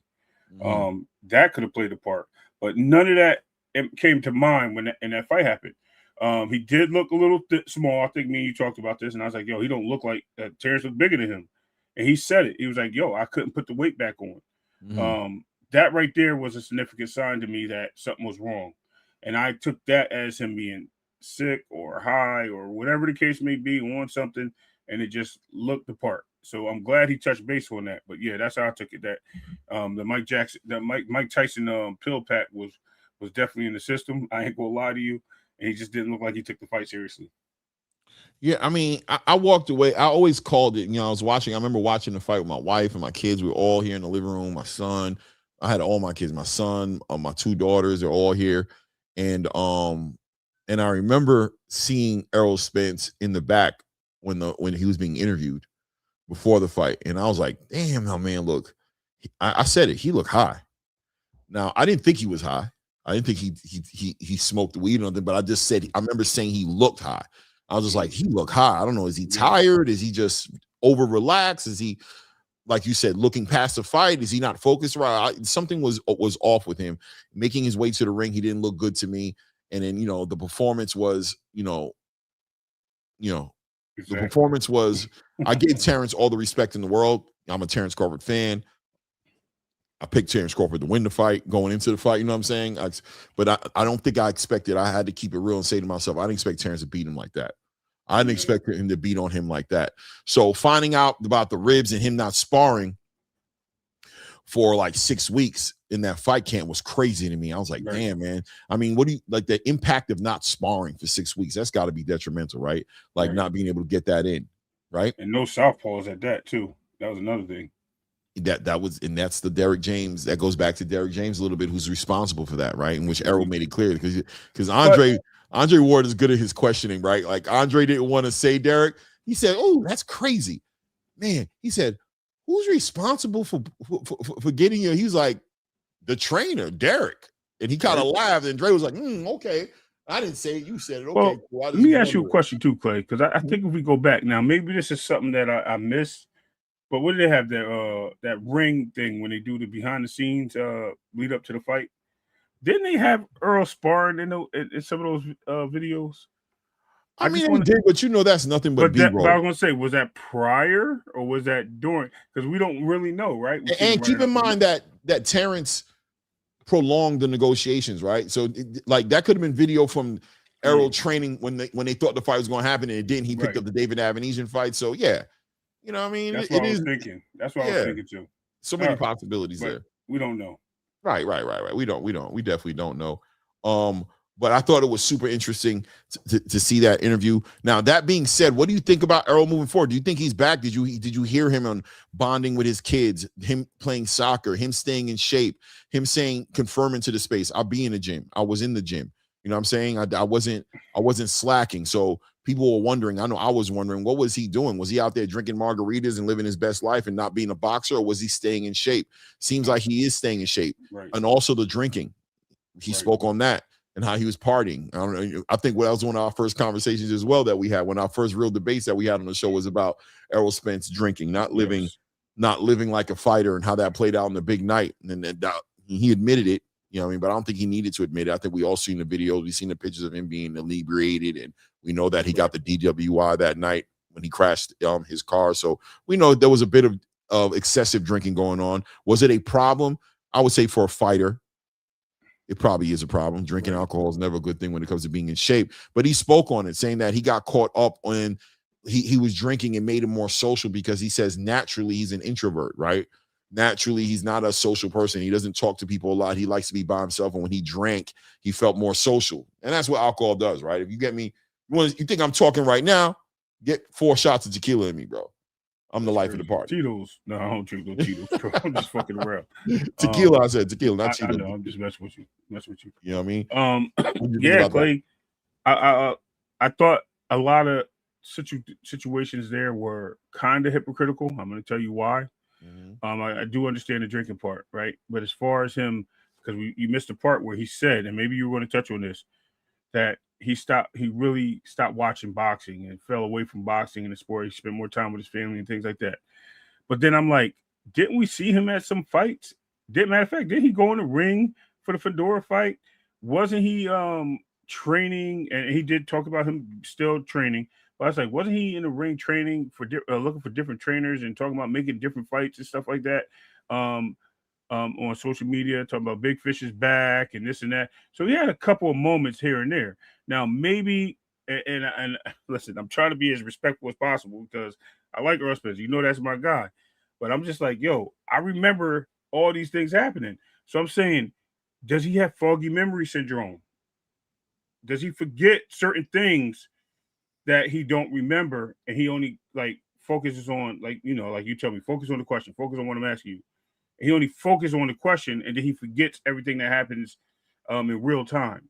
Like, did he forget he was at those fights? Did he forget that he was looking for different trainers and certain things like that? Did he forget that he's saying he was coming back and he was fighting? Yes, we've seen the Instagram and Twitter posts with him and his family in Berlin and Spain and going to his kids' soccer game. We've seen all that. Playing soccer with his kids.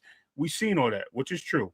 So I think that part is there. But the whole part of him saying he just wasn't into boxing and moved away from the sport, and we've seen him at events and things like that, and even talking about getting back into the ring early, it just made me kind of weary of, is he all there? Not me.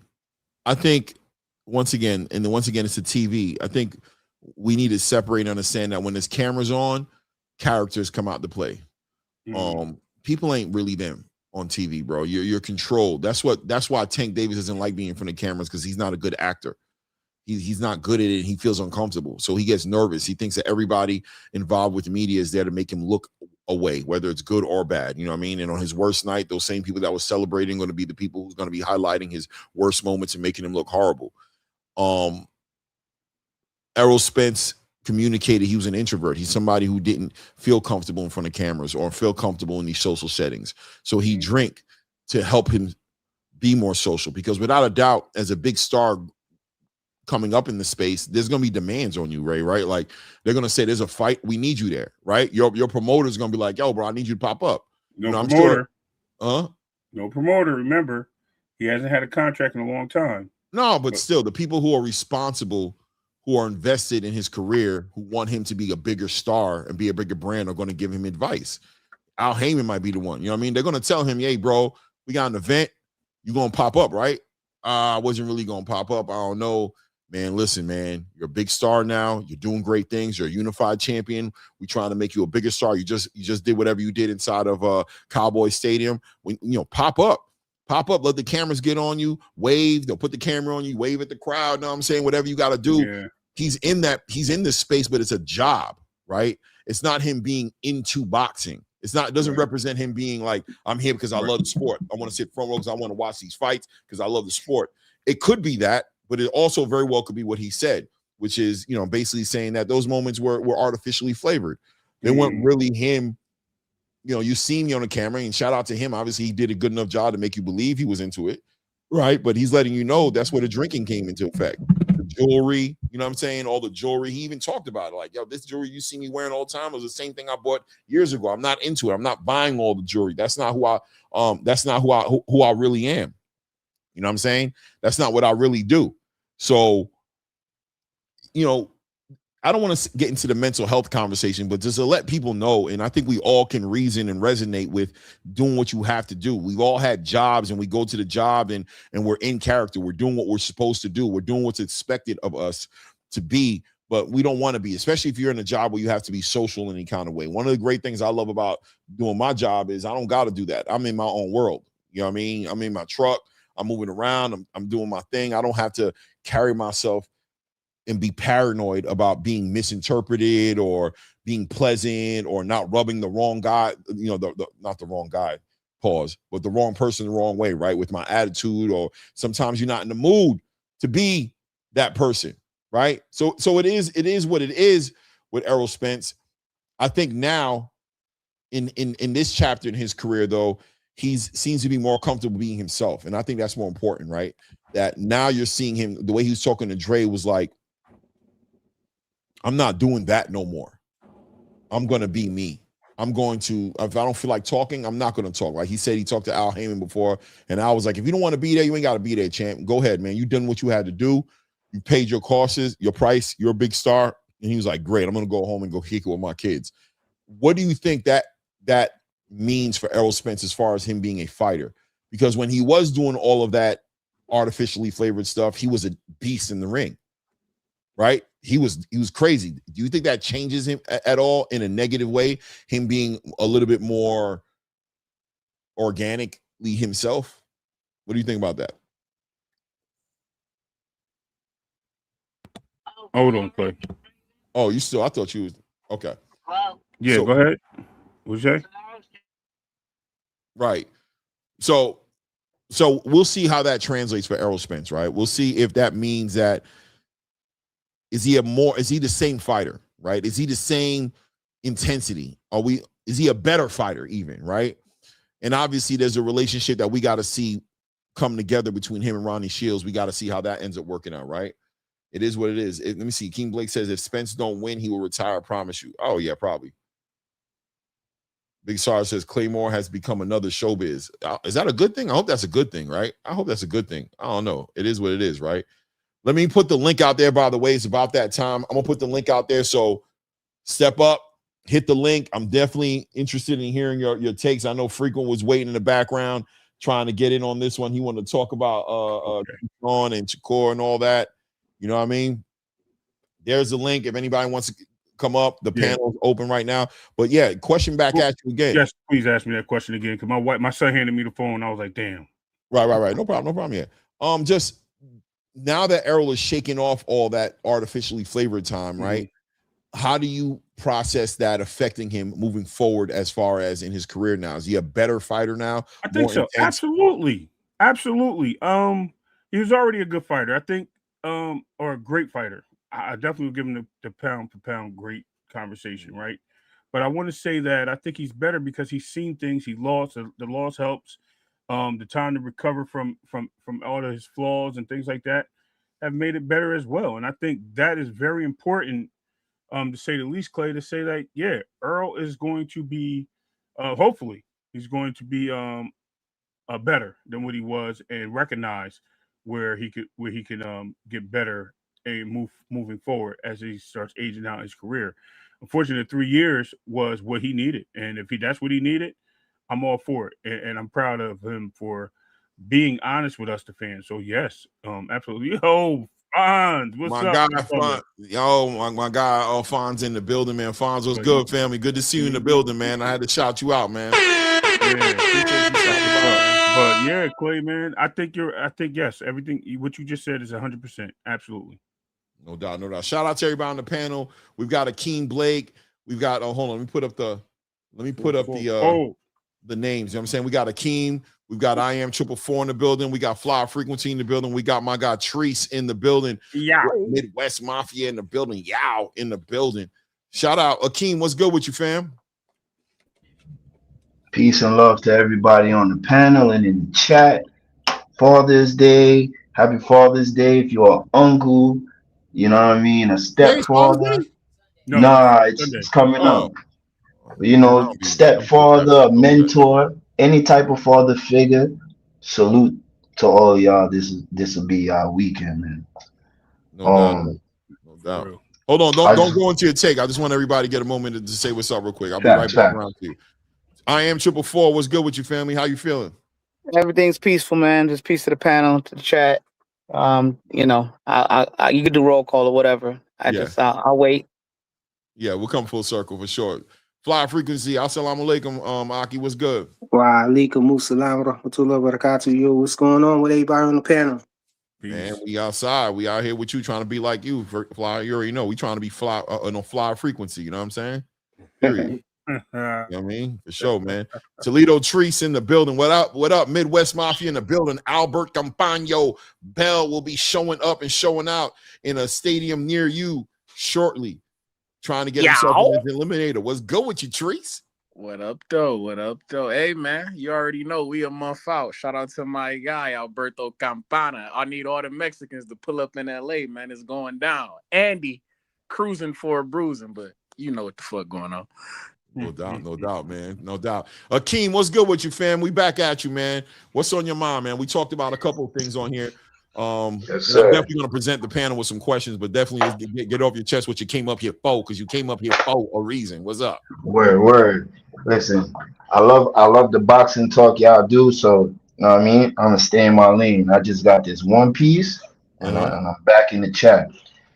I'm noticing this trend. You know, I've been noticing this trend, and I don't know if it's male ego or, you know, certain individuals, but there's a rule that you don't talk about what you do in sparring. He said that. We talking about Errol Spence. Okay. He said we don't talk about, you know what I mean? But you talking about the Floyd conversation, right? Yeah, the Floyd conversation. Okay. But you gave a whole behind the scenes about leading up to the Terence fight. Like, my whole thing is, wise as a serpent, quiet as a dove. You took the loss, hold your L. You know what you did wrong. Because here's what I learned about boxing. The fight did not start when they got in the ring. The fight started on the paper, on the contract. You know what I mean? Y'all capitulated to y'all request. Whoever won that, y'all won that. Next stage, training, conditioning. Who's losing the weight easily? Who's not? These are all prerequisites before we get in the ring. So if you already knew that you wasn't moving right, you sit on that and you hold that. Like, if the community was thirsty to know what was going on, that's another thing. But I saw it with Fulton. I hate when dudes. Wait, can you repeat that? You said if the community, what'd you say? If the community is asking to know what was we looking at that night prior to you getting in the ring and after you getting in the ring, that's one thing. I can understand that. But I watched Fulton and I'm watching this guy. They do this Stephen A thing where they give you your love. Yo, Clay, I love you. You did this, you did that. And then they just start breaking you down. They give you your flowers first. He gave dude his flowers, kind of gave him his flowers. But now you want to tell me or give me an excuse to why you lost. You lost, bro. Don't tell me all of what happened, why you lost. That integrity part, that don't sit well with me. Like, take your L. And that's cool. You know what you did wrong. You know. But when you start going into detail like that, we call those excuses, bro. And I get you being honest. But you just said, don't talk about sparring matches in camp. But you're willingly giving this information and about you being high, you drinking, you not taking him serious. That's a contradiction to me. Like, if you're not going to talk about camp or what you did in camp because that's cold, have code on that, on your integrity, bro. You lost. You knew you wasn't living right. Yo, the better man won that night. That was the best answer he gave. Yo, the better man won that night. But instead, we get this, and it's diminishing because diminishing to Bud's victory, because you over here nonchalant about it. Like, man, I'm eating weed gummies. I'm drinking, but I just don't respect that. And that's the second time I've seen it from a world title fighter. Right. Fulton told you Yeah, Fulton told you he would have washed him up had he been closer in proximity because all the way he couldn't wait. Fulton was horrible to me. The Errol Spence situation wasn't as bad. I understand what you're saying, though, for sure. It wasn't as bad to me because that's why I asked you to repeat yourself, because without a doubt, the boxing space was cooking about Errol Spence and how he looked that night. People have been talking about him for years. And then even on the back end of seeing the surgery he had to his eye and, you know, all the fights that he was supposed to be involved in, there was questions as to whether or not the accident affected him more, you know, whether or not the accident was a bigger part of the conversation than what we thought it was, even though we watched him fight against, Danny Garcia, and we watched him fight against, what's my other guy, my Cuban man, you guys know what I'm talking about. I can't think of his name right now. Ugas. Yeah, against Ugas. You know, we all had questions about the way he looked that night, just in his face. He looked high. He looked a little doped up almost a little bit. Not to say that he was on anything in particular, but just to saying that he looked different than what we're used to as fans of Errol Spence, who watch Errol Spence fight many a times. He just looked very different the way he carried himself that week. So I think there was some perspective that was kind of like being fished out of him a little bit by Andre Ward, right? I think that there was an understanding that, and that's what the Andre Ward effect is, right? That Andre puts these fighters in a position to where they're willing to communicate in a way that they would never communicate to the world. I mean, Errol Spence for years sat quiet. He never got on social media and said, I wasn't myself or nothing like that. He stayed quiet for multiple years, but being that he's returning to the space against Tim Tszyu, I think that was an opportunity for him to speak on a platform that wasn't going to judge him and allow him to share what he was going through during that time. But at the same time, I think he tried his best to not take away nothing from Terence Crawford, right? He tried his best to be like, nah, Terence is the better man.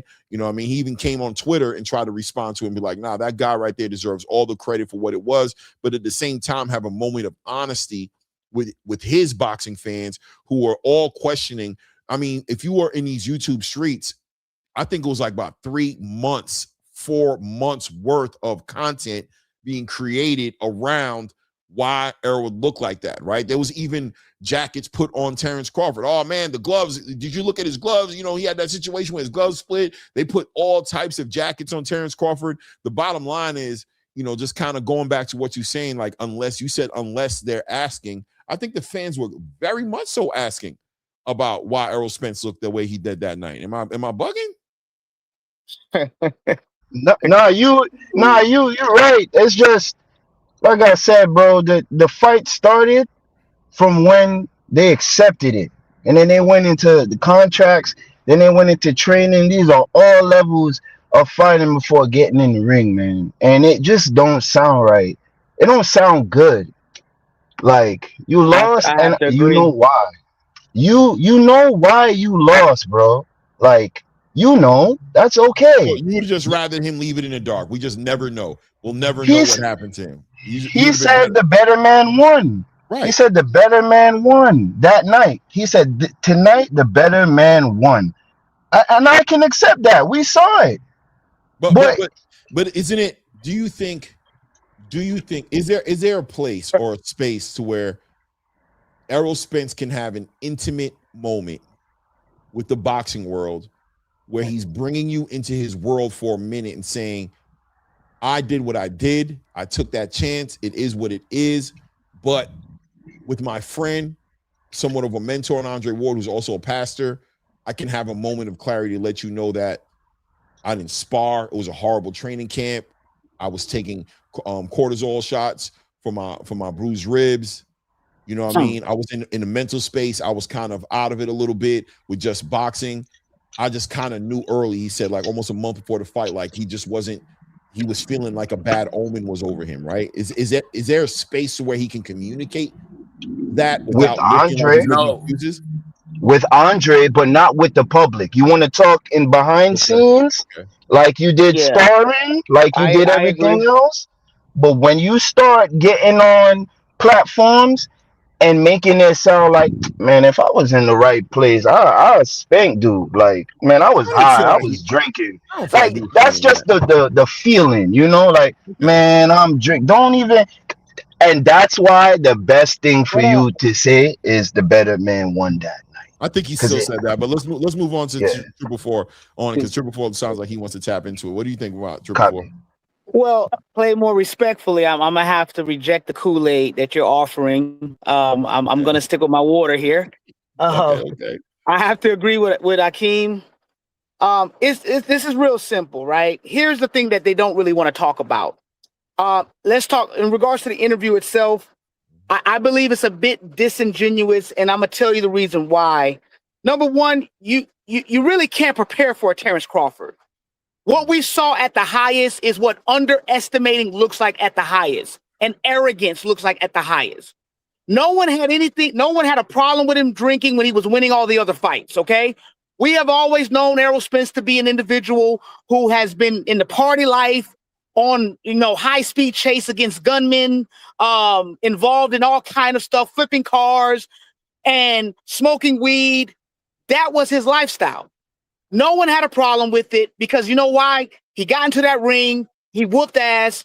People say he didn't take tune-ups, right? But now it's a problem when he gets into the ring with somebody that takes it, that has a discipline, okay? What you saw is this. I don't even think on Derrick James' best day he was going to be able to prepare for Terence Crawford. I don't even think Errol Spence on his best day was going to be able to prepare for Terence Crawford.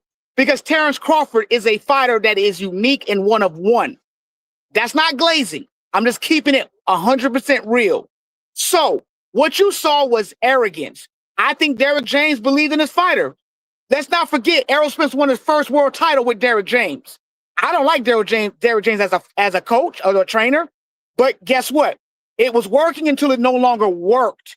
You are a great trainer until your training is challenged by another level, right? Another type of fighter that you don't get a chance to just easy coast by, that you have to honestly reach into your bag. Maybe Derrick James didn't have it, and maybe Errol Spence didn't have it.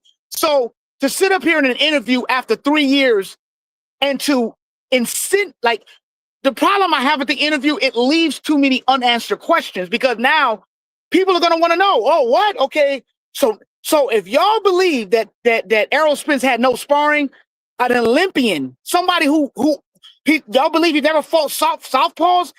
I mean, he fought him in the Olympics. I mean, the reality is that's Errol Spence's job to implement what he feels he needs in order to be prepared. But guess what? That thinking doesn't happen when you just think you the guy. When you think you got this, hey, guess what? You say, hey, listen, I can drink some alcohol and go whoop some ass. I've done it. That's the problem with underestimating a fighter. So I'm thankful that he finally is out talking. I do believe a little bit of it is cap because he has a fight coming up. And I think this is a business. It is entertainment and he is a product. And how do you restore value to a product? Hey, you want to remove into people's minds that you ain't that guy anymore. So let me blame it on alcohol, weed, improper training, don't have the right training partners. Whose fault is that if you're the one cutting the check, sir? It's your fault, Errol Spence. And you're not going to make me believe that because you're an introvert, you don't have enough wherewithal to implement the right structure to get what you need done. That's my take on the Errol Spence. And I'll move on to the next. Okay. So I can't be mad at you or Akeem's. I really can't. And I'm not going to, right? Because I just think it's fair, right? I think at the end of the day, one thing we don't, as boxing fans, one thing we don't want to hear is excuses. We don't like it. It's a bad feeling, especially in a fight of that magnitude, because I think automatically it kind of throws shade over Terence Crawford's victory a little bit, right? At the best case scenario, it does it at a little bit. At the worst case scenario, it takes it away completely, right? It leads this story that says, you know what? This guy wasn't 100% who he was. If he was, questions are now going to float as far as what would have happened in the fight. I think it's fair play, right? Me personally, I'm once again going record. I don't think it tarnished the victory. I thought that it was him just, I personally appreciated the transparency because I know me and like my guy, Ray Davis, my guy, Flyer Frequency, we've been on 3-way calls, 3-4 hour conversations about that particular night. You know what I mean? My brother Flyer Frequent, who's going to come up next in a minute, we spoke about. He said, man, that man was on drugs. He was on painkillers. We've gone back and forth so much. So for me, there was a moment of like appreciation in the interview to where I felt like for the first time, Errol Spence gave his perspective as far as what happened. I really feel like he tried his best not to make it making excuses, but make it, y'all been asking so much. I'm sure Errol Spence has been getting the messages on his Instagram, on his Twitter, like, what happened, champ? Yo, champ, was you on this? Was you on that? And clearly that's why Andre Ward asked the question, because I'm sure his fan base was asking him, make sure you ask Errol. Like, Andre knew what the assignment was, which was, I'm going to ask you what the fans have been asking for. And I thought Errol, maybe even against his own better judgment, who probably didn't want to be in that position, was like, I'm going to open up a little bit to the fans that want to know about this. I'm promoting a fight. You know what I'm saying? I'm not going to hide from nothing. So whatever you ask me, I'm going to give you the truth of what really happened, and try my best not to take anything away from Terence, who I got a lot of respect for. I didn't see Terence come out. Usually if Terence feels like he's been slighted, he'll come out on social media and be like, hey, bro, everybody, Terence probably was like, hey, I understand. It is what it is. I think Terence was going to beat him no matter what. I picked Terence to win the fight, but I also go on record saying I didn't think it was going to be that one-sided. I ain't going to lie to you. I didn't think it was going to be that one-sided. Warrior Class in the building with the $20, man. I didn't know that. I appreciate the love, man. Thank you guys for supporting the grind, man. It says, respectfully, Errol Spence's truth did not tarnish Bud's victory. Most casual fans don't know how many injuries boxers go through. Win, lose, or draw, as long as squabble and get down, that's all that matters. Respect is earned. That, and 100% Warrior Class. That's literally how I feel about it. I feel like nothing from that interview did anything to tarnish, for me as a fan personally. I didn't see it that way. I didn't connect the dots that way. And I felt like on top of that, even though he didn't need to, because I still didn't see it that way, I felt like he also doubled down and made it clear, I'm not taking anything away from Terence, right? I did what I did. I knew the risk going into it, but I think there's reasons. It's the same thing similar to me as Shakur Stevenson in his hand against De Los Santos. For me, it was like, yeah, there's no excuses. He did what he did. He didn't have to jump in that ring. He knew his hand was injured, so he can be held accountable. But at the same exact time, the way I look at it is, don't expect that same Shakur in the next fight. If you watch him on his next fight, you're expecting him to perform the way he against De Los Santos, that he did against De Los Santos, and you don't care about the hand injury, I think you're leading yourself down a bad rabbit hole, because he's a better fighter than that. And what his injury that he had makes sense with the way he fought. I don't feel like it went one way or the other. You know what I mean? It is what it is. Hold on 1 second here. I'm seeing somebody. What happened here? I don't see him in the back. I see a couple other people in the back, but Flyer Frequency, what's good, man? How'd you feel? How you feeling, man? Hey, I'm all right, man. How y'all, man? Yeah, I just wanted to touch on this Errol Spence thing, and also a little bit on the Bill Haney interview or whatnot. It might sound like scatterbrain, like I'm all over the place, but I'm just trying to keep it short. I'm trying to keep it real short, so. So I'm just want to speak on both things. I hear some noise in the background. Yeah, somebody got it. I'm trying to figure out. I think it's coming from Sam. I got it. I muted him. Go ahead. Okay, yeah. So with Errol Spence, man, he had put out a tweet like recently in response to all of this, and the tweet, he basically said, "Don't look at just the clip. Look at the whole interview." And even from what I heard 444 say up here, and then I saw Carbon 666 in the comments saying the same thing. It gives you the wrong idea when you just look at that clip and don't look at the full interview, because I was thinking that Errol Spence didn't have any sparring at all, but if you look at the whole interview, you see towards the end of the interview, he made it clear that just the last 6 or 7 weeks out from the fight, he didn't do any sparring, and it was because he had a sore rib or whatever. He said he had the cortisone shots or whatnot. He had to get cleared for that, for his injury and everything. And so to that, I'll say I don't understand why everybody's so upset, because he just basically clarified and confirmed what we already was saying, what people already knew. People already knew about, shout out to Showbiz. He was talking about the rib injury and all of that, the fractured rib, and showed his evidence on that. He even went as far as to say who did it. You know, he named the fighter that did it, who was involved with the sparring. And then, you know, I feel like Errol Spence didn't add any excuses to what we already knew.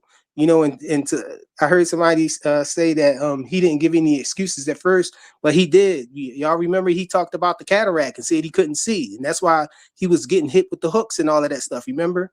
And he didn't even bring that up in the interview. You know, he just touched on that one thing about the ribs or whatever in the sparring, you know, that we already knew about. And that's it, man. I can't see why people think that tarnishes the victory in some kind of way. Okay, so that's what I was going to ask you. So you felt like, was it because, you know, me and you and Ray, we've had so many conversations outside of this channel. We talk that time period, we were talking like every day, you know, and a lot of the conversations was around this. So did you appreciate the transparency? Were you interested in what really happened around that time? Did you appreciate him sharing that? Absolutely. I appreciated, you know, the insight, the clarity, the confirmation and everything, because I think we all agreed that even if he was 100%, none of us really thought that he would have beat that bud that came into that ring that night. And I don't think anybody else believes that, you know, he would have been able to prepare to beat that bud. Yeah, no doubt. No doubt. Trees, talk to me. Y'all. How you feel about that? Do I get to say what I was going to say about the Bill Haney thing or whatever? It was real short. All right, go ahead real quick. Go ahead. Oh yeah, I just was going to say, Bill's acting the way he's acting, and I don't understand. You know, he's not trying to really commit to the Keyshawn Davis fight, and I don't understand why people, you know, have a problem with that when, you know, usually we know that a person is not the mandatory until the fight is actually mandated. And so he's pushing for the Shakur fight. That's the fight they want, and he's going to keep pushing for it until the fight gets mandated. So I don't understand why people trying to get Bill Haney and Devin to jump ahead of the fight getting mandated and just make the fight. You know, without, you know, they want to try to get this fight with Shakur, which is the bigger fight. You know, with the more money fight too, as well, as opposed to going to Top Rank with Keyshawn Davis. They want to try to, you know, go for that fight until they can't no more, which will be when they mandate the fight.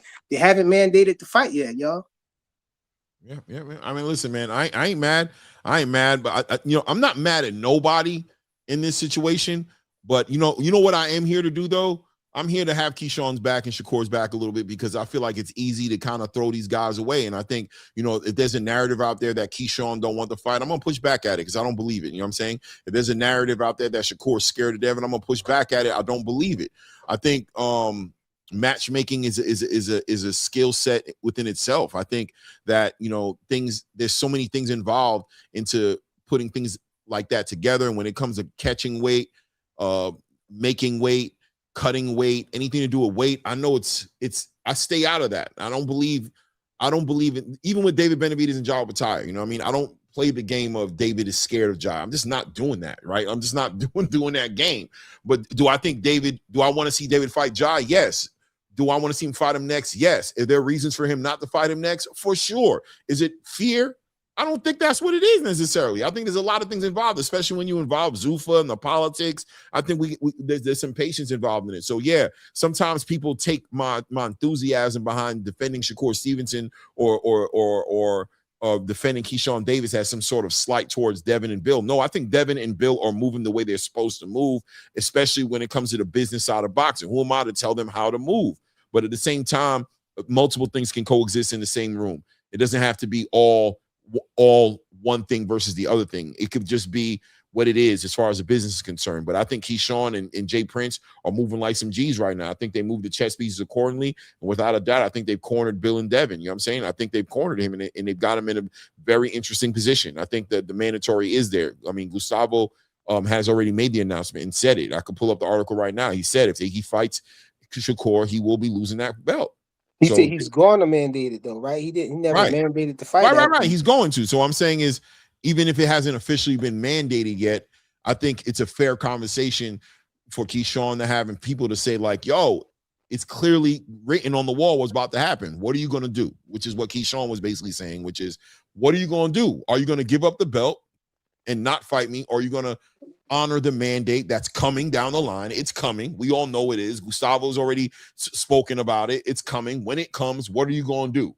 You know what I mean? Once Devin agreed to the 144 catch weight, though, we got to admit we all believed that Shakur was going to take the fight then, you know? Yeah, but for some reason, it didn't happen.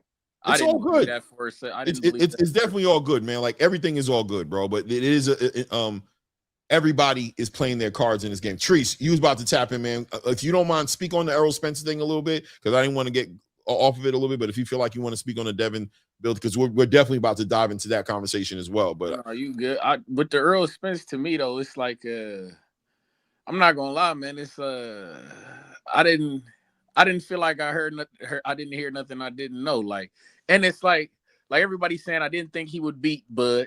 You feel me? But also, the man, he was. How can I put it? He give me Navarrete type of, like Navarrete is sponsored by a donut shop. You feel me? When I see, no, are you laughing? I'm dead ass here. Shout out to Wendell's Donuts. That's who the man is. Like every time he fights, that's what's on his shorts. The man Errol Spence, I seen that he was sponsored by Hardin, a dispensary. I literally was like, oh well, I've seen all I need to see here. Mm-hmm. I seen him, like when I seen him come out.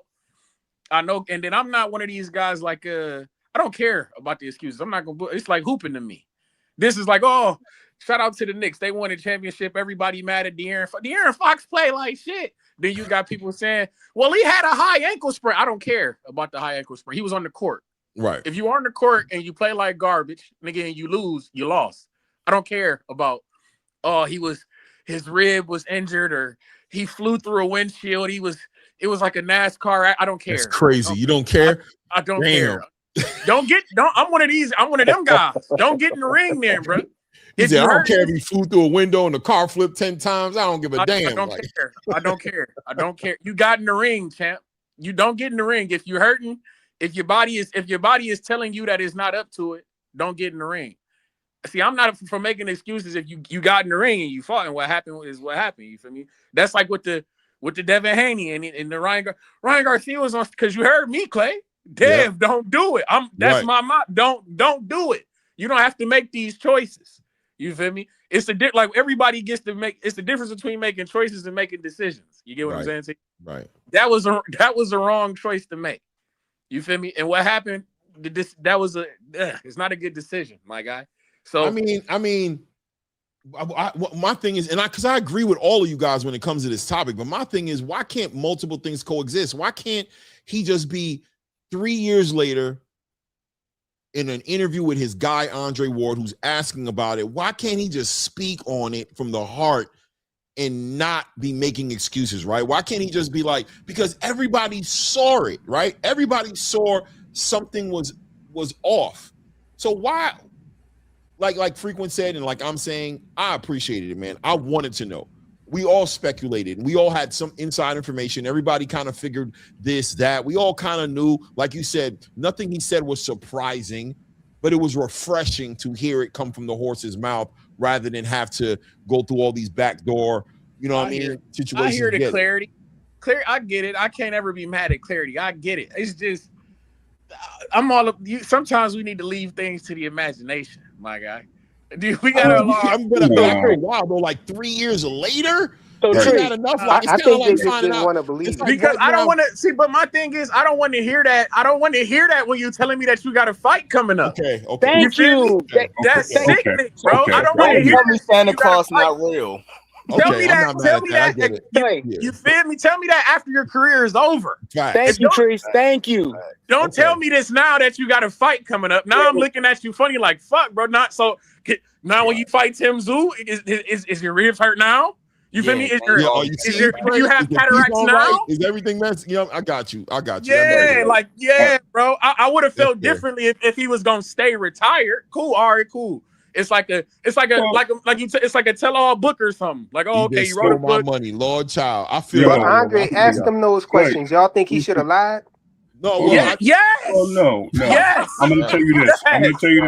Let me ask you something, Flyer. Hey, mic check. Let me just say this real quick. Hold on. Let's not get crazy, man, because I got people waiting to speak, man. I ain't gonna lie to you. Man. I just got one last thing to ask. Okay. One last thing to ask. Okay. Do you believe that omission and lying is the same thing? No, it's not. No, because you can bingo. plead So the omit some. You don't have to lie. Just omit some things, brother. That's all. Okay. Hold on. Let me move on to. Hold on, A-Sound. Not yet, man. We got two people in front of you, man. I got my guy, Dr. Eugene Edwards, has been patiently waiting in the background. A scholar amongst scholars, representing D-Moore in the building. How you doing, my brother? Hey, how you doing, brother? Hey, look, I had to write a couple of them down to make sure I touched on the points. Take your time, man. You got it. So, listen, I was in a coma. I got a TBI, and my car wreck was way worse than his. Way worse. Damn. So you seen what his looked like? Mine was way worse. I'm not saying that because I'm trying to overdo it. I'm telling you, really, that's what happened. So they had to use the jaws of life, to get me out that thing. I flew 75 feet across. Wow. I still went down like 12 feet. So it was a 12 feet drop and then 7 feet across. And that's how far I flew. So you feel what I'm saying? And I still rolled multiple times. Like I rolled multiple times once I hit the ground finally. So I had sympathy for him because I'm like, yo, you still black, you still a brother. I don't want to see nothing. I don't want to see you die or get hurt. It's only boxing, bro. I don't know you personally. Right. But at the same time, I don't have empathy. I got my own shit I'm dealing with. I ain't got time to be crying with you. You feel what I'm saying? Fuck, I look like this ain't no Oprah. Especially on the back end of a payday like that, right? Like, boy, if you try to get me to cry for you, bro, you got the wrong person. Like, yeah, because you got 20+ million. I got nothing but a couple dusty letters. Hey, yo, I'm sorry I couldn't see you at the hospital, yo, but I hope you're doing all right. Like that kind of stuff. Like, come on, yo. Yeah. Hey, yo, you know who get more love? People that going to jail or people that just got out of jail. Right. Because at least their time got taken from them. You know what I mean? It's so-and-so home. Right. And they just got locked up for like 2 months. Right. For some child support payments. Like so-and-so home. But Dr. Eugene, right?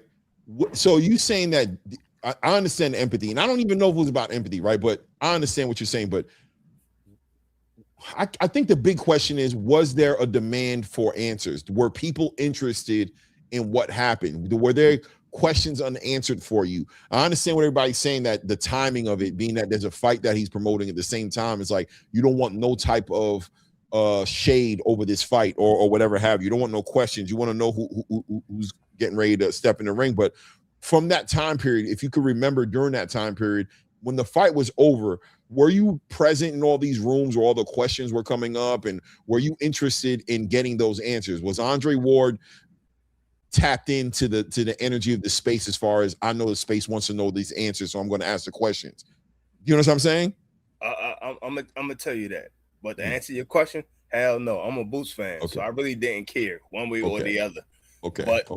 But still, I'm not surprised about a lot of this stuff because people were saying none of what he said is new information. That is true. But if you also notice, every fight they tell you the same thing. This is going good. This is going bad, and all it is speculation.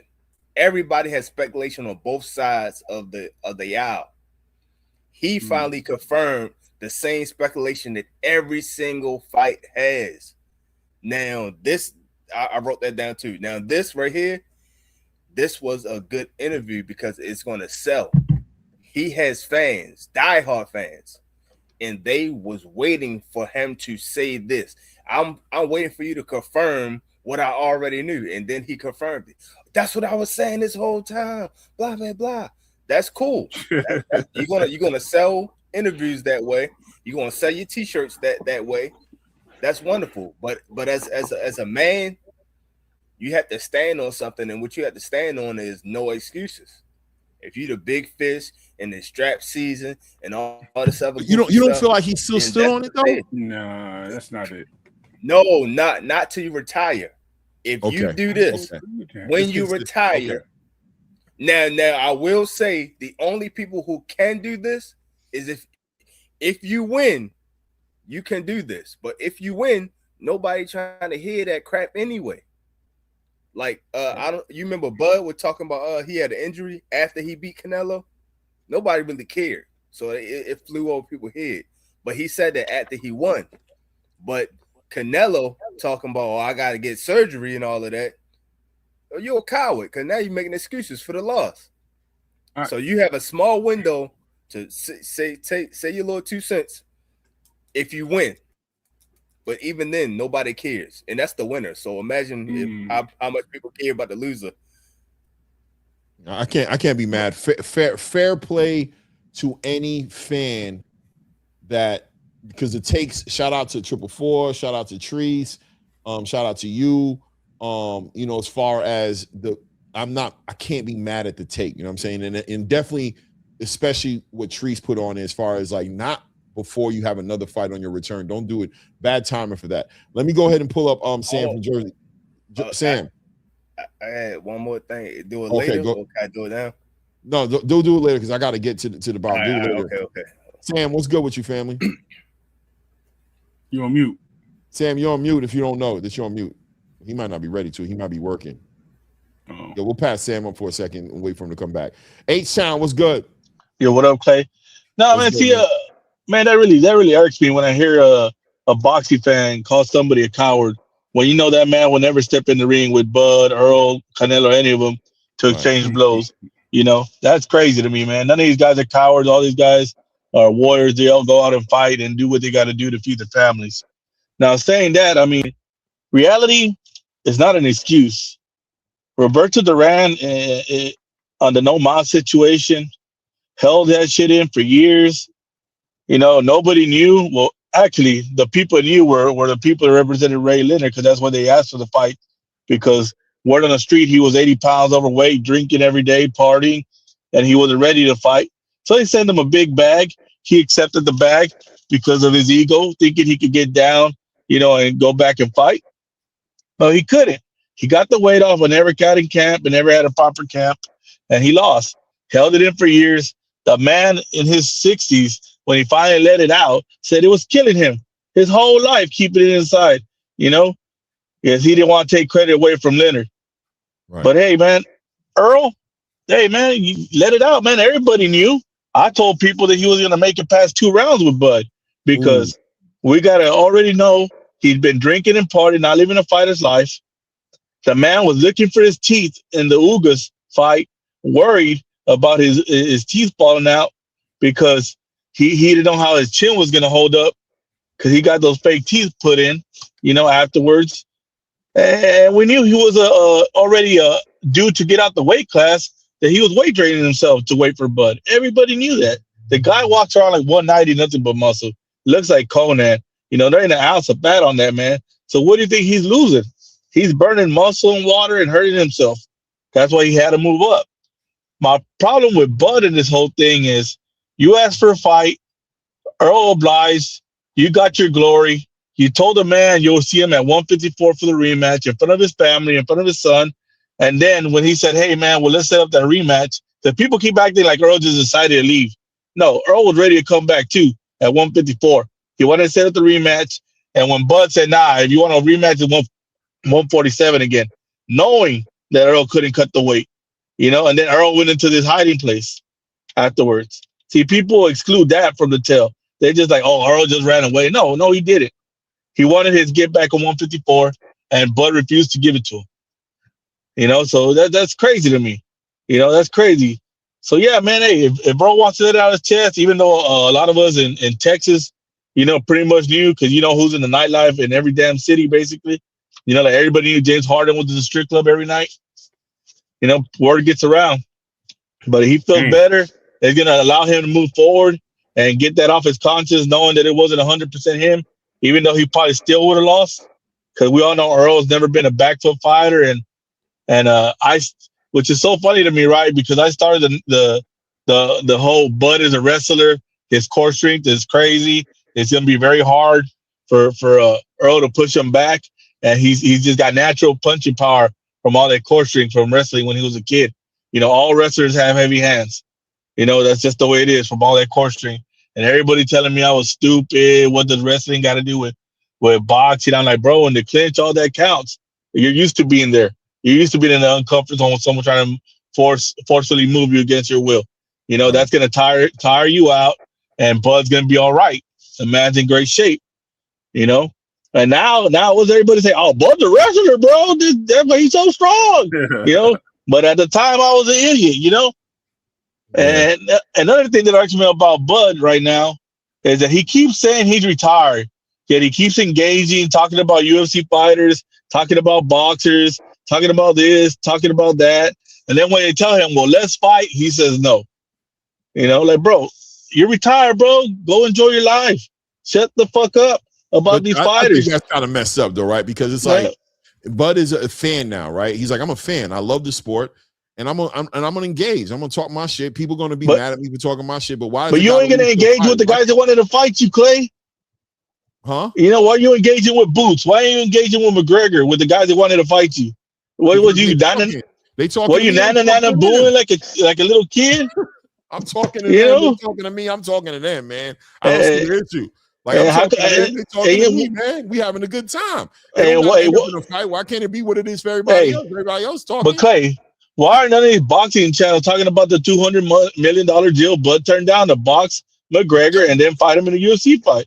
Because it's all good. He doesn't want it. Yeah, exactly. Because everybody's a duck but Bud. That's crazy to me. He's retired. You see where I'm going? I'm saying he is. Bro, that's exactly my point. That's exactly my point. You should be quiet and humble. Because I'm not going to fight no more. You ain't going to fight. Stop talking like you're going to fight. I'm not talking like I'm on fight. I'm talking like I'm talking. Man, but you talking hella greasy. Get out of here. You ain't on my level. You know you. Bro, unless you come back and fight Boots or come back and fight McGregor or what is UFC fighter you talking shit about? I don't see it, man. You know, I feel like I mean clearly, and I think even with the way you're reacting, that's why if I was Bud, I would be doing what I'm doing because I know it gets under. If Tank was doing this right now, y'all be running down Tank's throat. If he said he was retired, no, he wouldn't. If I wouldn't. If Tank was retired and he's talking shit, I wouldn't care, bro. I wouldn't care, bro. Man, bro, can I respond to something before we get past it? Before it gets messy, I got to bring Too Rich in, man. I got to get Too Rich in here, man. Too Rich, what's good, fam? What's going on, Clay? What's going on, Ray and panel? What up? Man, I see you on the panel, man. I couldn't let you slide. I was scared you might be like, I gotta go. So I was like, no. Go ahead. What's good with you, fam? Man, I've been listening. There's so many layers, man. So I'm gonna go down the lane that I ain't heard nobody talk about, man. But let me say this first. It was a great interview.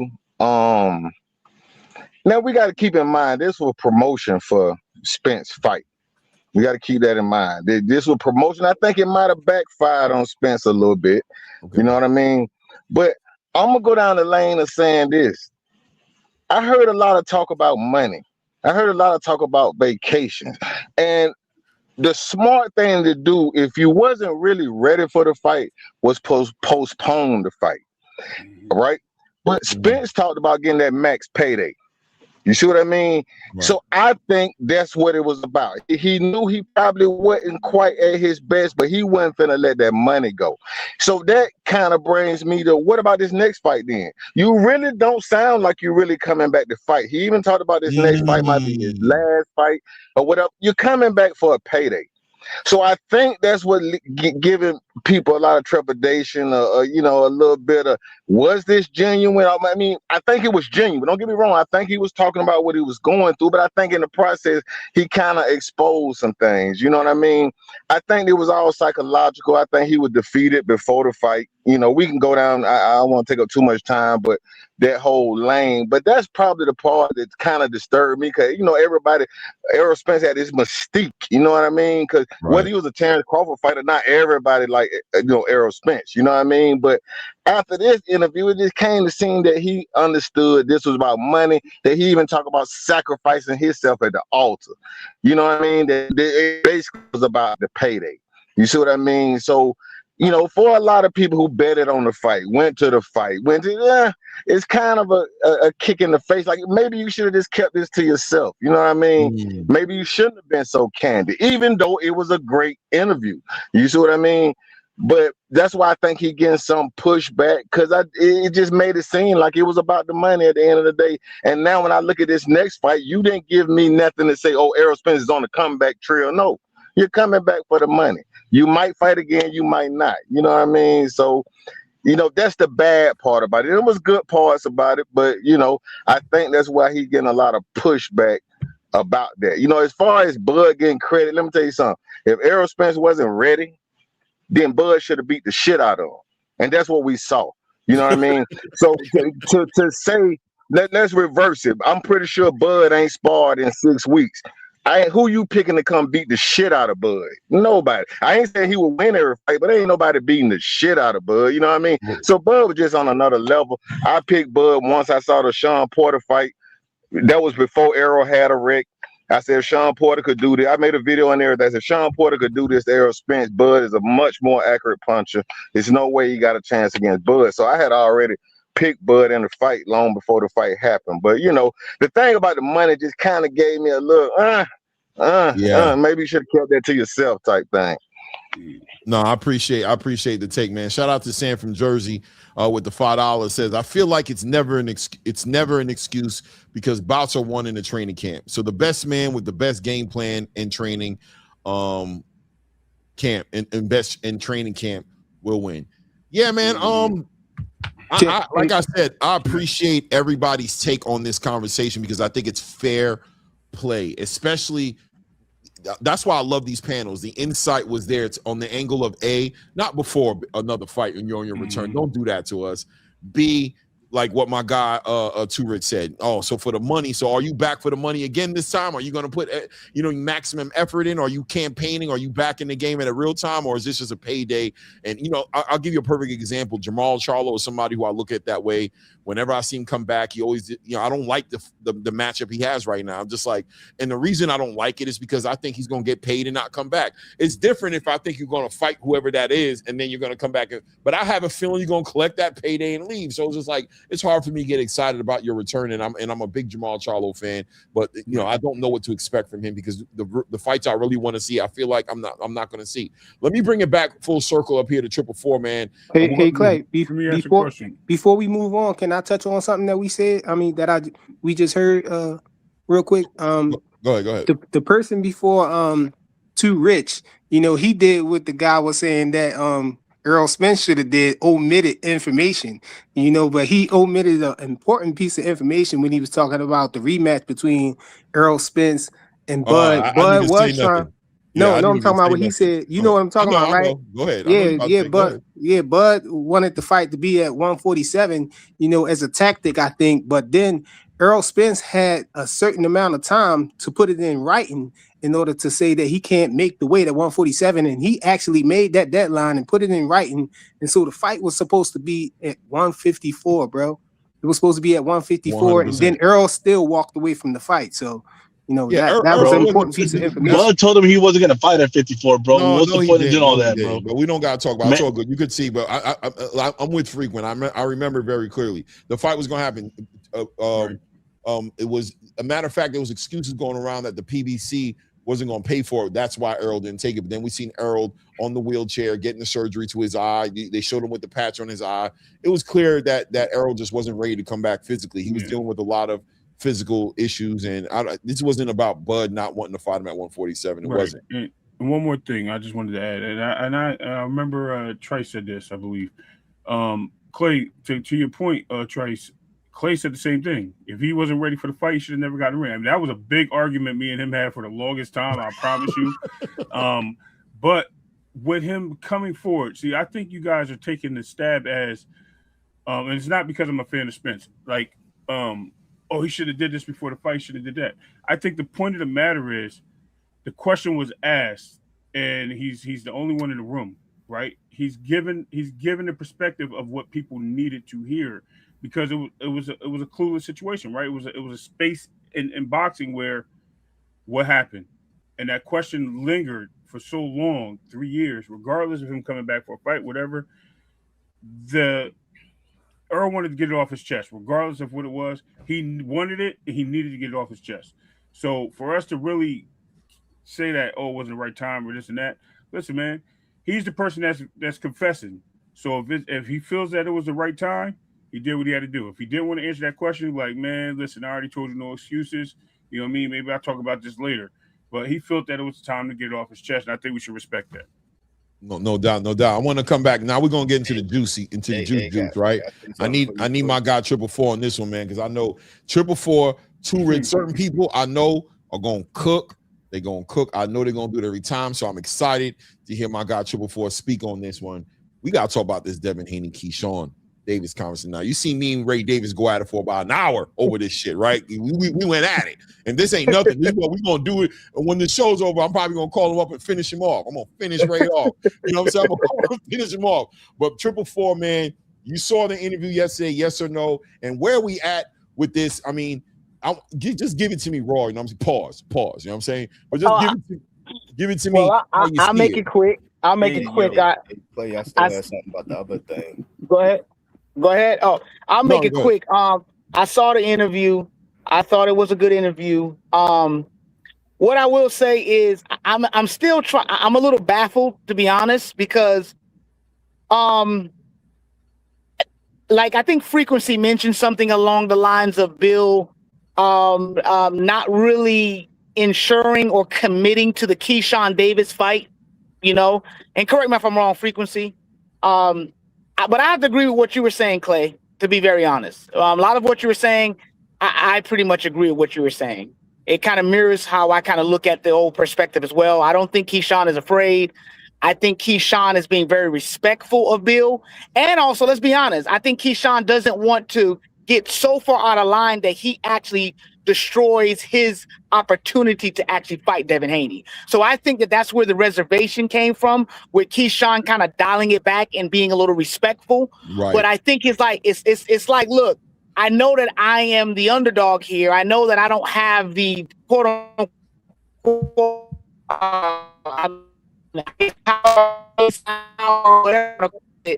let me 244, it's a wrap. It's a wrap. Your connection's bad. Your connection's bad, bro. I tried to wait. I thought it might come full circle, but it's not. My phone broke up? Yeah, talk now. Go. Okay. Yeah. So you're good. Go ahead. Yeah, you're good now. You're back. No, it's bad. It's bad, bro. It's bad. Game. 444, come back. Go out and come back in. We can't hear nothing you're saying, man. Shout out to Warrior Class with the $5, man. Appreciate the support in the super chats today, man. Says no excuses. Tim Tszyu isn't going to care if Spence trained or not. Plus, I told y'all Spence was going to look was going to look like Too Sweet from the Penitentiary movie. Damn, bro. No, yeah, there's no excuses, man. There's no excuses, and I just think that, you know, I get it though. I ain't mad, but I personally, yeah, I didn't see it that way. I didn't see the excuses being made. I thought he was just answering questions. But shout out to all you guys on that perspective, because you really gave some insight, and I gotta respect it. As far as, like I said, right before his big fight with Tim Tszyu, his return, and you know, maybe it wasn't the right time for him to drop all of that. Maybe that wasn't the right time. Maybe it'd have been a little bit better if he would have been retiring or not fighting at all, and even have a fight coming up to kind of just have a moment of, you know, like a 2020 Barbara Walters interview. Shout out, rest in peace, Barbara Walters. You know what I'm saying? Hey, Clay, can I say something before y'all switch gears to the other topic? Wait, hold on 1 second. We're just gonna go to Treese real quick. Okay, all right. And then we're coming right to you, Treese. All right. Treese, I know you here for Devin. I know you're here for Devin. You already. But it's all good though. You know what I mean? But I do want I want you to try to give Keyshawn his flowers, man. He stepped to it. He kept it real. Listen. Them ducks fuck together. Anyway, you see we got hate town on this thing. But point being, though, with this Keyshawn, I just listen. I'm not opposed to the fight, or I don't. You're right. I'm one of them guys. I don't believe guys being scared of guys and whatnot. It's just Keyshawn he hasn't proved to me that he can beat Devin Haney first, though. Like I was saying, I don't think that he could. I'm not so sure that he would beat Brian Norman Jr.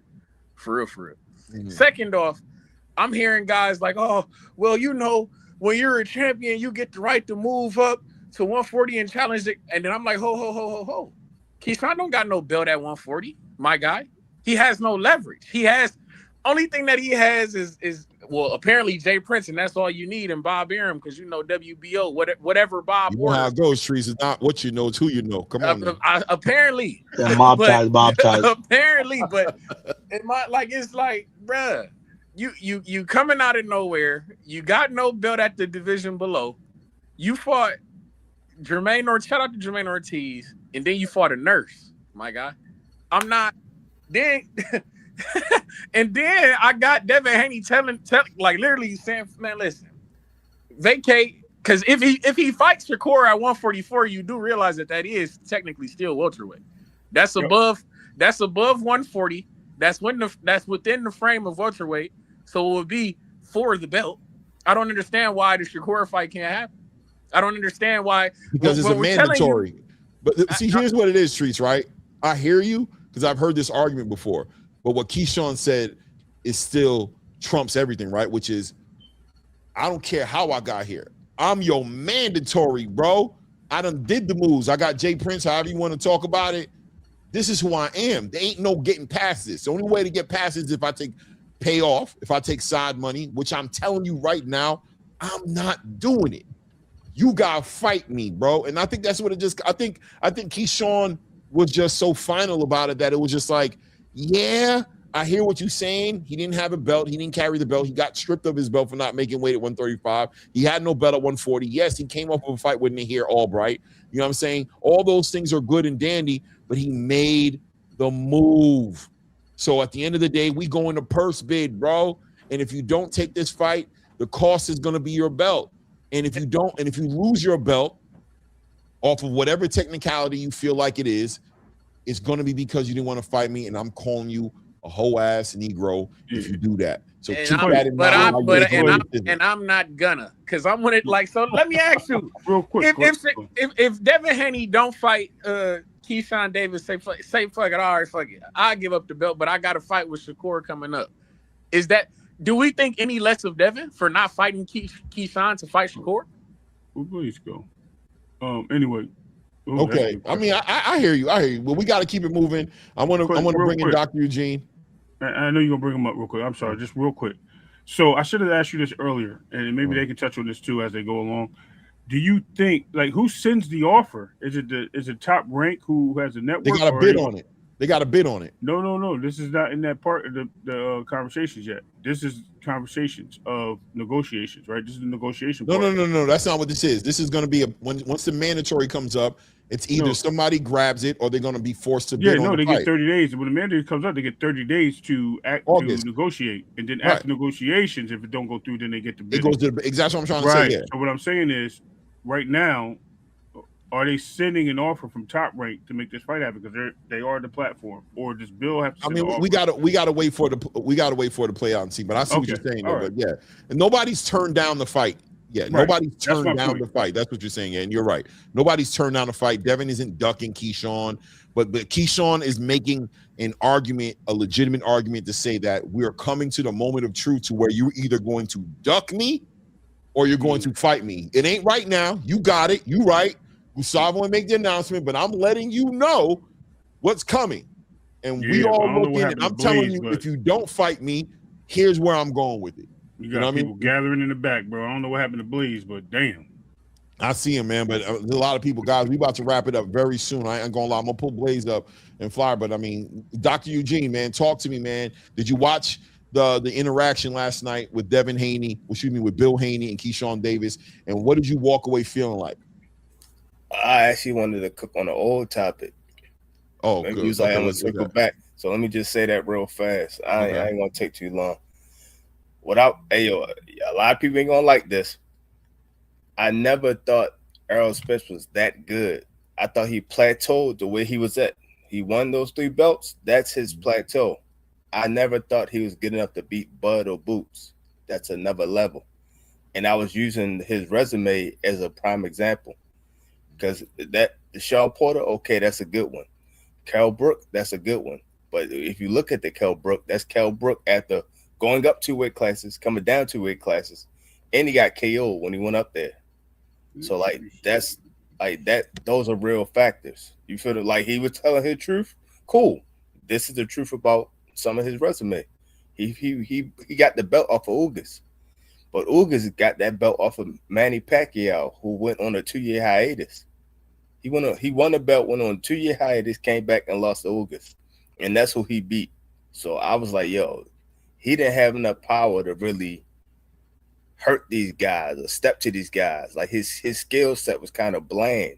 So I was like, he good enough to be who he was. But the reason why he got so popular and everybody was so high on him was because everybody knew about the car crash, and then everybody knew he could beat up the Charlos, and they're pretty good.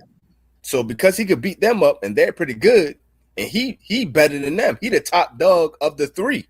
He can beat all three. I mean, both of the Charlos up. That's how he really got, you know, the what you want to call it, the recognition aura, or the aura of being so tough and being that guy is because he survived the car crash and what he was doing to the Charlos in sparring. But if you look at his resume, it's kind of iffy. Like I said, Sean Porter, that's a good win. The Kell Brook, he got knocked out and he went up 2 weight classes, came down 2 weight classes, and then Ugas beat somebody off a 2-year hiatus. There was also like 46 or 43 years old at the time he beat him. Right. So it's like, is that guy really that good? Then you like, you know what? Maybe they weren't that good. And I'm saying a lot of y'all got sold a PVC lemon. it looked real shiny. It looked real shiny till you check under the engine. Then like, oh man. He was tough. Yo, hold on a second. 60 people in the building, man. I haven't looked at the likes, but please make sure y'all hitting the like button as y'all step in the building. If you haven't subscribed to the channel, please go ahead and do that as well. Look, Eugene, landed on Devin Haney, Bill Haney, because it's about that time for me, and I want to get through everybody. So what'd you think about that, man? About that, I didn't really see it. I seen a lot of the clips of it, and a lot of people talking about it. I'll just say, for me personally, because I'm not that big on Devin Haney, I see what the play is. He's going for the weakest on his list. I put in the chat on his list. This is the weakest comp. It's on his list. Crazy. Outside of what was it, Mario Barrios? Well, however you pronounce his name. These are the weakest 2 opponents on that list that he still has. Because just like people keep talking about Tank Davis, I think Tank Davis' resume was fabricated. They put him in a certain places because that's what PBC does. They put you in certain fights to make you look good. But then I saw that none of his other contemporaries was doing as good as he was. I was like, come on, yo. I thought his resume was trash until I seen that resume. 3 people that Tank beat already are people that's on Devin Haney list. And that's just 3. He still got other wins that Devin Haney's, like I said. Wait, so are you saying that you think that Devin Haney is picking the weakest? What are you saying? Like, I just want to get he picking the weakest people off his list, the list that he put out there. Right. This is the weakest. Do you think Shakur is one of the weakest people on the list? Yeah. I never was high on him, but my example to prove that is look at his actions. He ducks a lot of smoke. Like he ducks a lot of smoke and he move around strategically. Like a lot of people he's supposed to fight right then and there. He don't fight them right then and there. He move around and come back to him. Just like this fight. You see what he trying to do with Devin Haney? He ain't trying to fight him straight up. He's trying to circle around. I get everybody with a rehydration clause and all that stuff of BS. Just fight him straight up. He don't want to do that. He's literally been acting like the A side since when he was young. He's a B side diva. I didn't see it that way, but I'm gonna move on. Hey, hold on. Let me holler at Dr. C Jr. Dr. C, salute, man. I did see you in the back. I apologize. It's getting to that time for me. I'm just trying to wrap it up, and I couldn't bring nobody up, man. I really appreciate you being here. I'm gonna start opening up these panels, by the way, a lot earlier.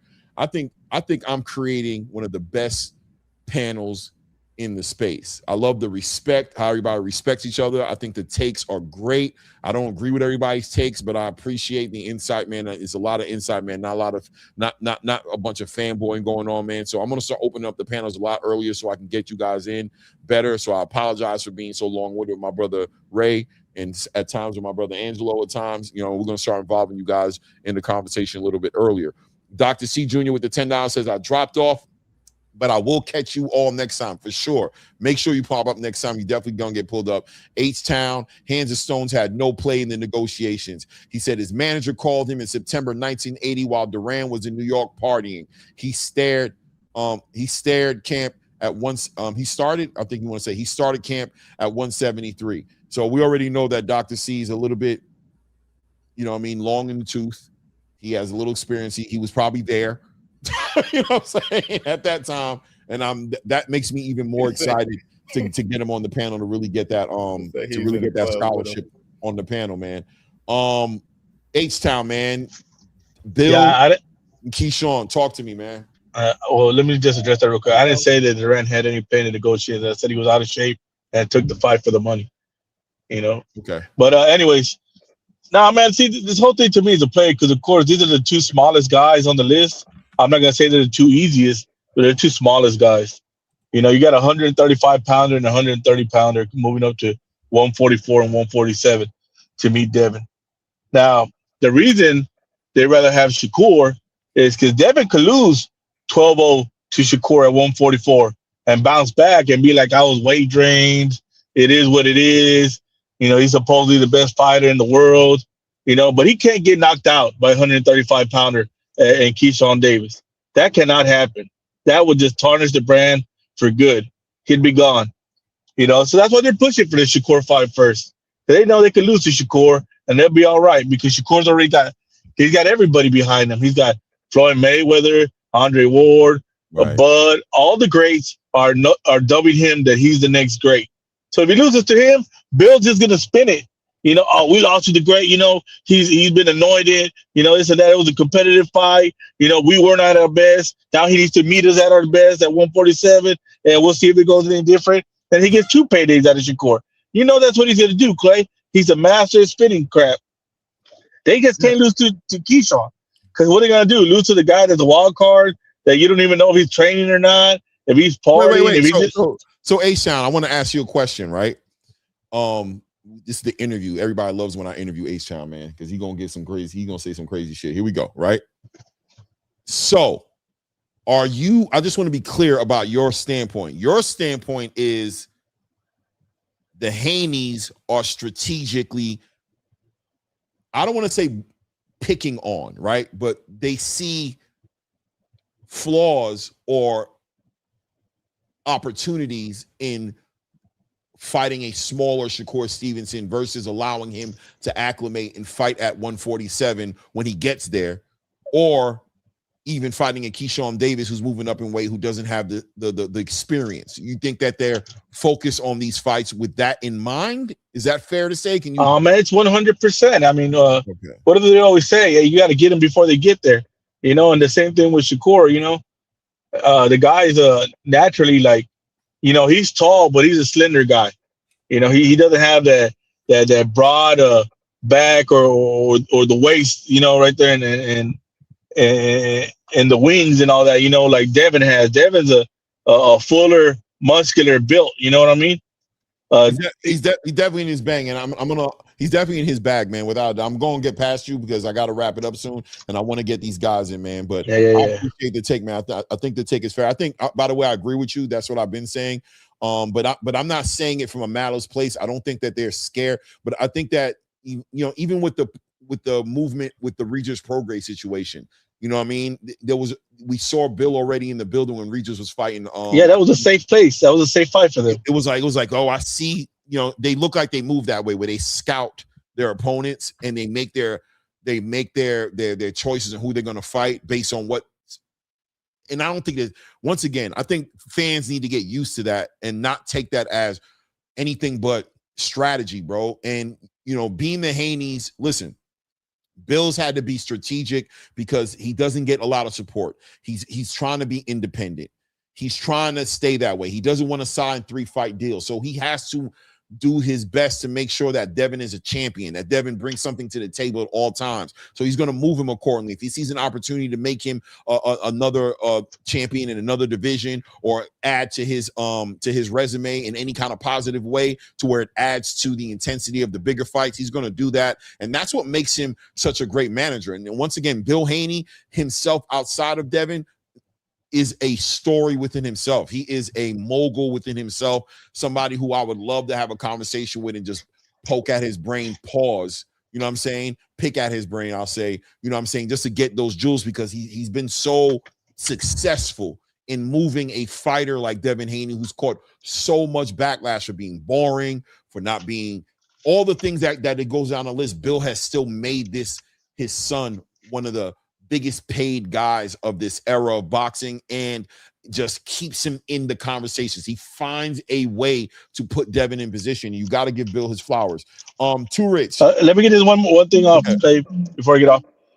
And just to solidify that point of going the safe way, just even if you lose is a safe way, because how would the world look at Devin Haney if he fought Polanco or Tiger Johnson and got knocked out? Two guys that are supposedly not proven, not ready to fight him. You know what I mean? That are really legitimate threats at 147. You know, then what would that do to the brand? I'll leave that question to you and the Haney-X, but I appreciate being on here, man.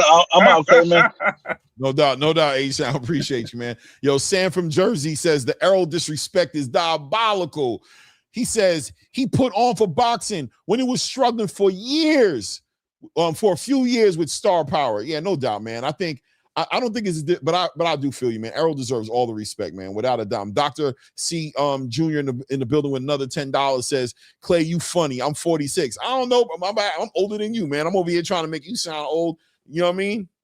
I'm older than you. He says, I'm 46. H-Town, he says, you were 99.9% correct. I am a researcher and just wrote a paper on Durant. Okay, so basically what he's saying is you caught me at the right time, bro. I just happen to have literally done a paper on Duran and did some research on Duran, so he happens to know firsthand information about what happened around that time. No doubt, man. Shout out to my brother Chris Legg in the building, man. Salute Clay panel mods in chat, man. It's good to see you, Chris, man. Me and Chris are Instagram buddies, man. We always, you know, shooting Instagram videos with each other and stuff. That's my guy, dog. That's crazy. One day I'm gonna meet Chris Legg. We cool as hell, but I don't even see him on the channel that much. But we talk so much on Instagram, it's ridiculous. That shit is kind of weird.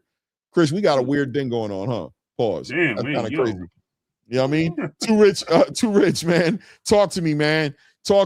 Bill and Keyshawn got it in last night. Pause. Keyshawn was turning up. Bill had to check him, say, who you calling a hoe? I mean, Bill got out of his skin, bro. He got out of what happened last night? What did you see happen, Too Rich? Talk to me. Man, I'm gonna be honest with you, man. I've been hearing about it. I did not see that last night. But what I will speak of on this. Okay. Yeah, I will speak on the situation. Like the Shakur fight and Devin is tied to the money. That's the biggest fight. I get it, Shakur smaller, but whatever. I did see him on Sean Zattel before he left the interview, and he talked about Turkey. He didn't really say Zuffa, but he talked about Turkey. They wanted that fight. So I do think the Shakur fight is tied to a big bag. Now Bill got a lot of game, man. You see what I'm saying? So he pressing Shakur. Right, and he's sonning Keyshawn. Cause like you say, he gonna wait to the very last minute to make that fight. Keyshawn ain't going nowhere. If he the mandatory or gonna be the mandatory, he ain't going nowhere. So I think he kind of sonning Keyshawn, and I think that's the emotion that's coming out of Keyshawn. But at the same time, we like Keyshawn because of that raw emotion, and people give him a chance. But at the same time, it's Keyshawn playing another crash dummy. You see what I mean? We saw Ray Ford do that, and we see they putting Keyshawn up to this task. But is Keyshawn really ready to face a Devin Haney? Me personally, since he left Bomac, I see chinks in the armor. Now I think he got the heart to do it. Don't get me wrong. I think he want the fight because he want to be great, but he might be moving a step too fast. You see what I mean? And I think the other trepidation for this fight is who gonna put this fight on. If Bill them haven't solidified a fight, like you say, is Top Rank gonna send the contract? Who gonna send the contract for this fight? So I think that's why he's chasing Shakur so hard, because the money is with Shakur. But if he fights Keyshawn, is he gonna fight him on Top Rank? And what kind of money does that pay? So I think that's what Bill kind of fishing in between there. But for Keyshawn, I don't like this fight for Keyshawn, even though I like the fight because of Keyshawn. I think Keyshawn takes the L.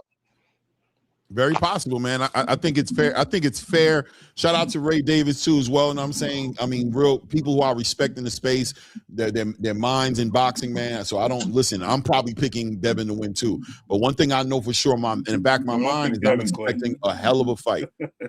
I mean, Devin. Sorry, Devin. Picking Devin too. Sorry. No, I said don't pick Devin. Stay. Just you stay with we need your bad luck, bro. Oh, diabolical, bro. He said, "Don't stay over there, bro." Keep telling him he gonna win. We need Devin to win. That's messed up. You know, I remember when Cameron went over on Spike Lee one time, right? And said, "Spike, you gotta stop coming to the Knick games, bro." He was like, "Respectfully." He was like, yo, you need to stop coming. He was like, hey, if you really care about the Knicks, you'll stop pulling up to the games, man. Like, respectfully, I don't need you over there no more. We don't need you. The Knicks ain't never going to win with Spike Lee sitting on the sideline, even though Spike Lee's been supporting the Knicks from day one. You know what I'm saying? Buying those courtside tickets his whole career. He's always made sure he's out there. But Cam was like, man, if you really love the Knicks, you'll stop doing that shit, Spike. Mm-hmm. Hey, yo, Just Blaze, man. I mean, I said Just Blaze, Lord Child. Blaze, pound for pound, man. Just Blaze. Blaze, pound for pound, man. Talk to me, man. You watched it live. What did you see, man? I thought I saw, man, I don't know. I thought I saw a game, Keyshawn, man. And I was excited. I thought it was refreshing. Man, I don't know. Talk to me, Blaze. Please tell me. With the theatrics, each whoever you favor, you're going to see whatever side you want to see. Okay. You know what I'm saying? Okay. And so, like I said, I favor Keyshawn. I'm ain't no question about it. Because I've been watching him ever since he ran up on Bill on January 29th at Madison Square Garden in that lobby right before Tiger Johnson got jumped. He was like 10 feet away when he had the shiesty on. And he told Bill, he said, hey, Bill, when I stop Jermaine, can I get Keyshawn this year? And what does he did? He did his part. He's forcing the fight this year. And so it'd be like all this, and I'm going to keep it short because it'd be like, we're going to talk about this till we blue in the face anyways. It's very interesting that it's very, I would understand other fans who don't care about who ain't Devin fans, who ain't Keyshawn fans, and they look and say, yeah, Keyshawn ain't ready. He ain't did nothing. Whoop-de-whoop. I can respect that. But any Haney fan, I can't accept that from y'all. Why? Because you have Keyshawn on your list. And you said, well, knock off little bro and then knock off big bro. Because if I was a Haney fan, I'd be like, yeah, it's going to be way less of a bag with Keyshawn. Zupa don't really want it. All right, still, Top Rank and DAZN got a platform.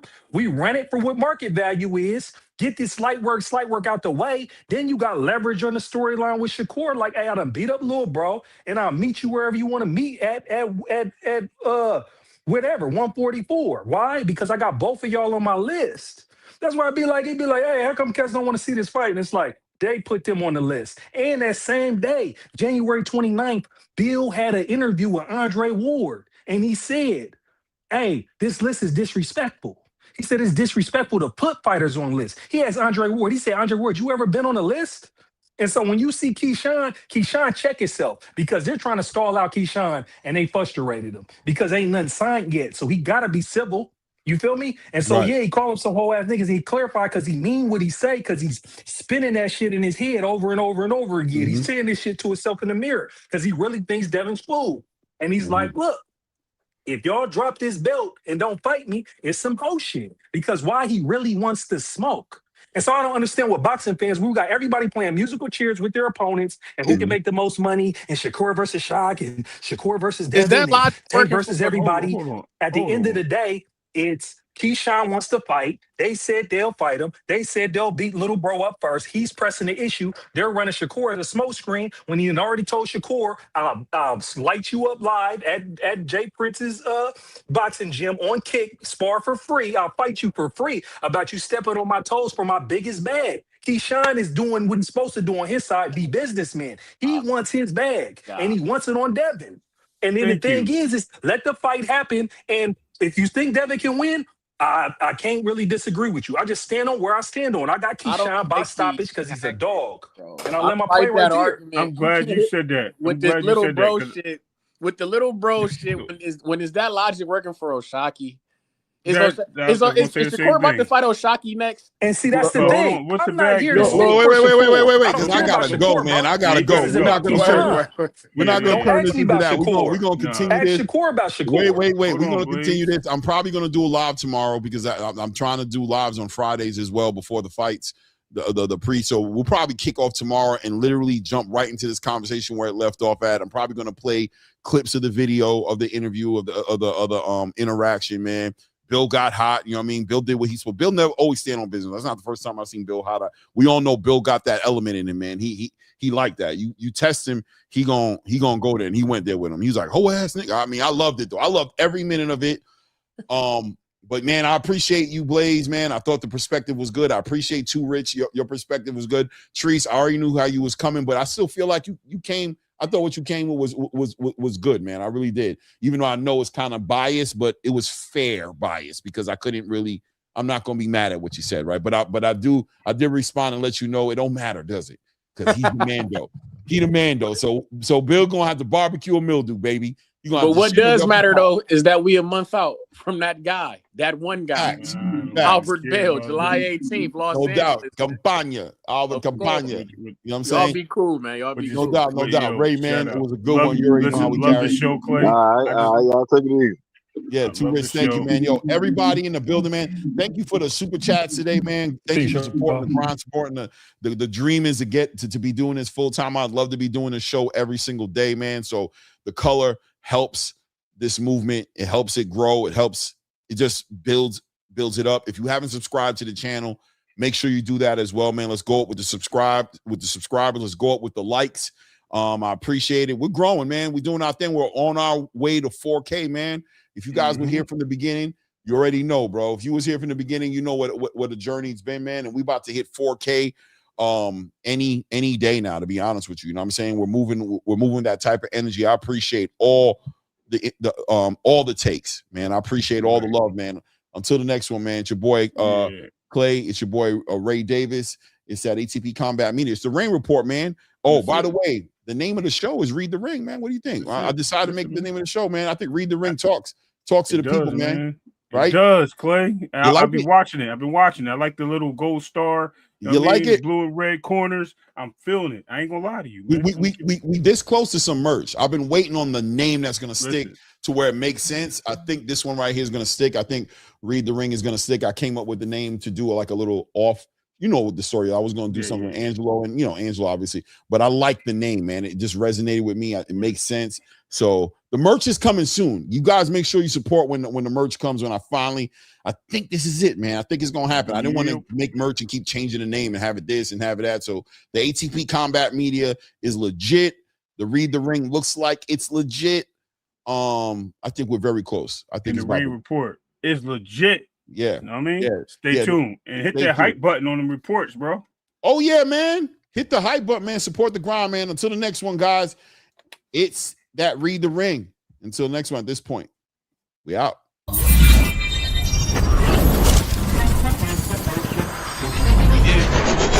aim for the top line. Hello.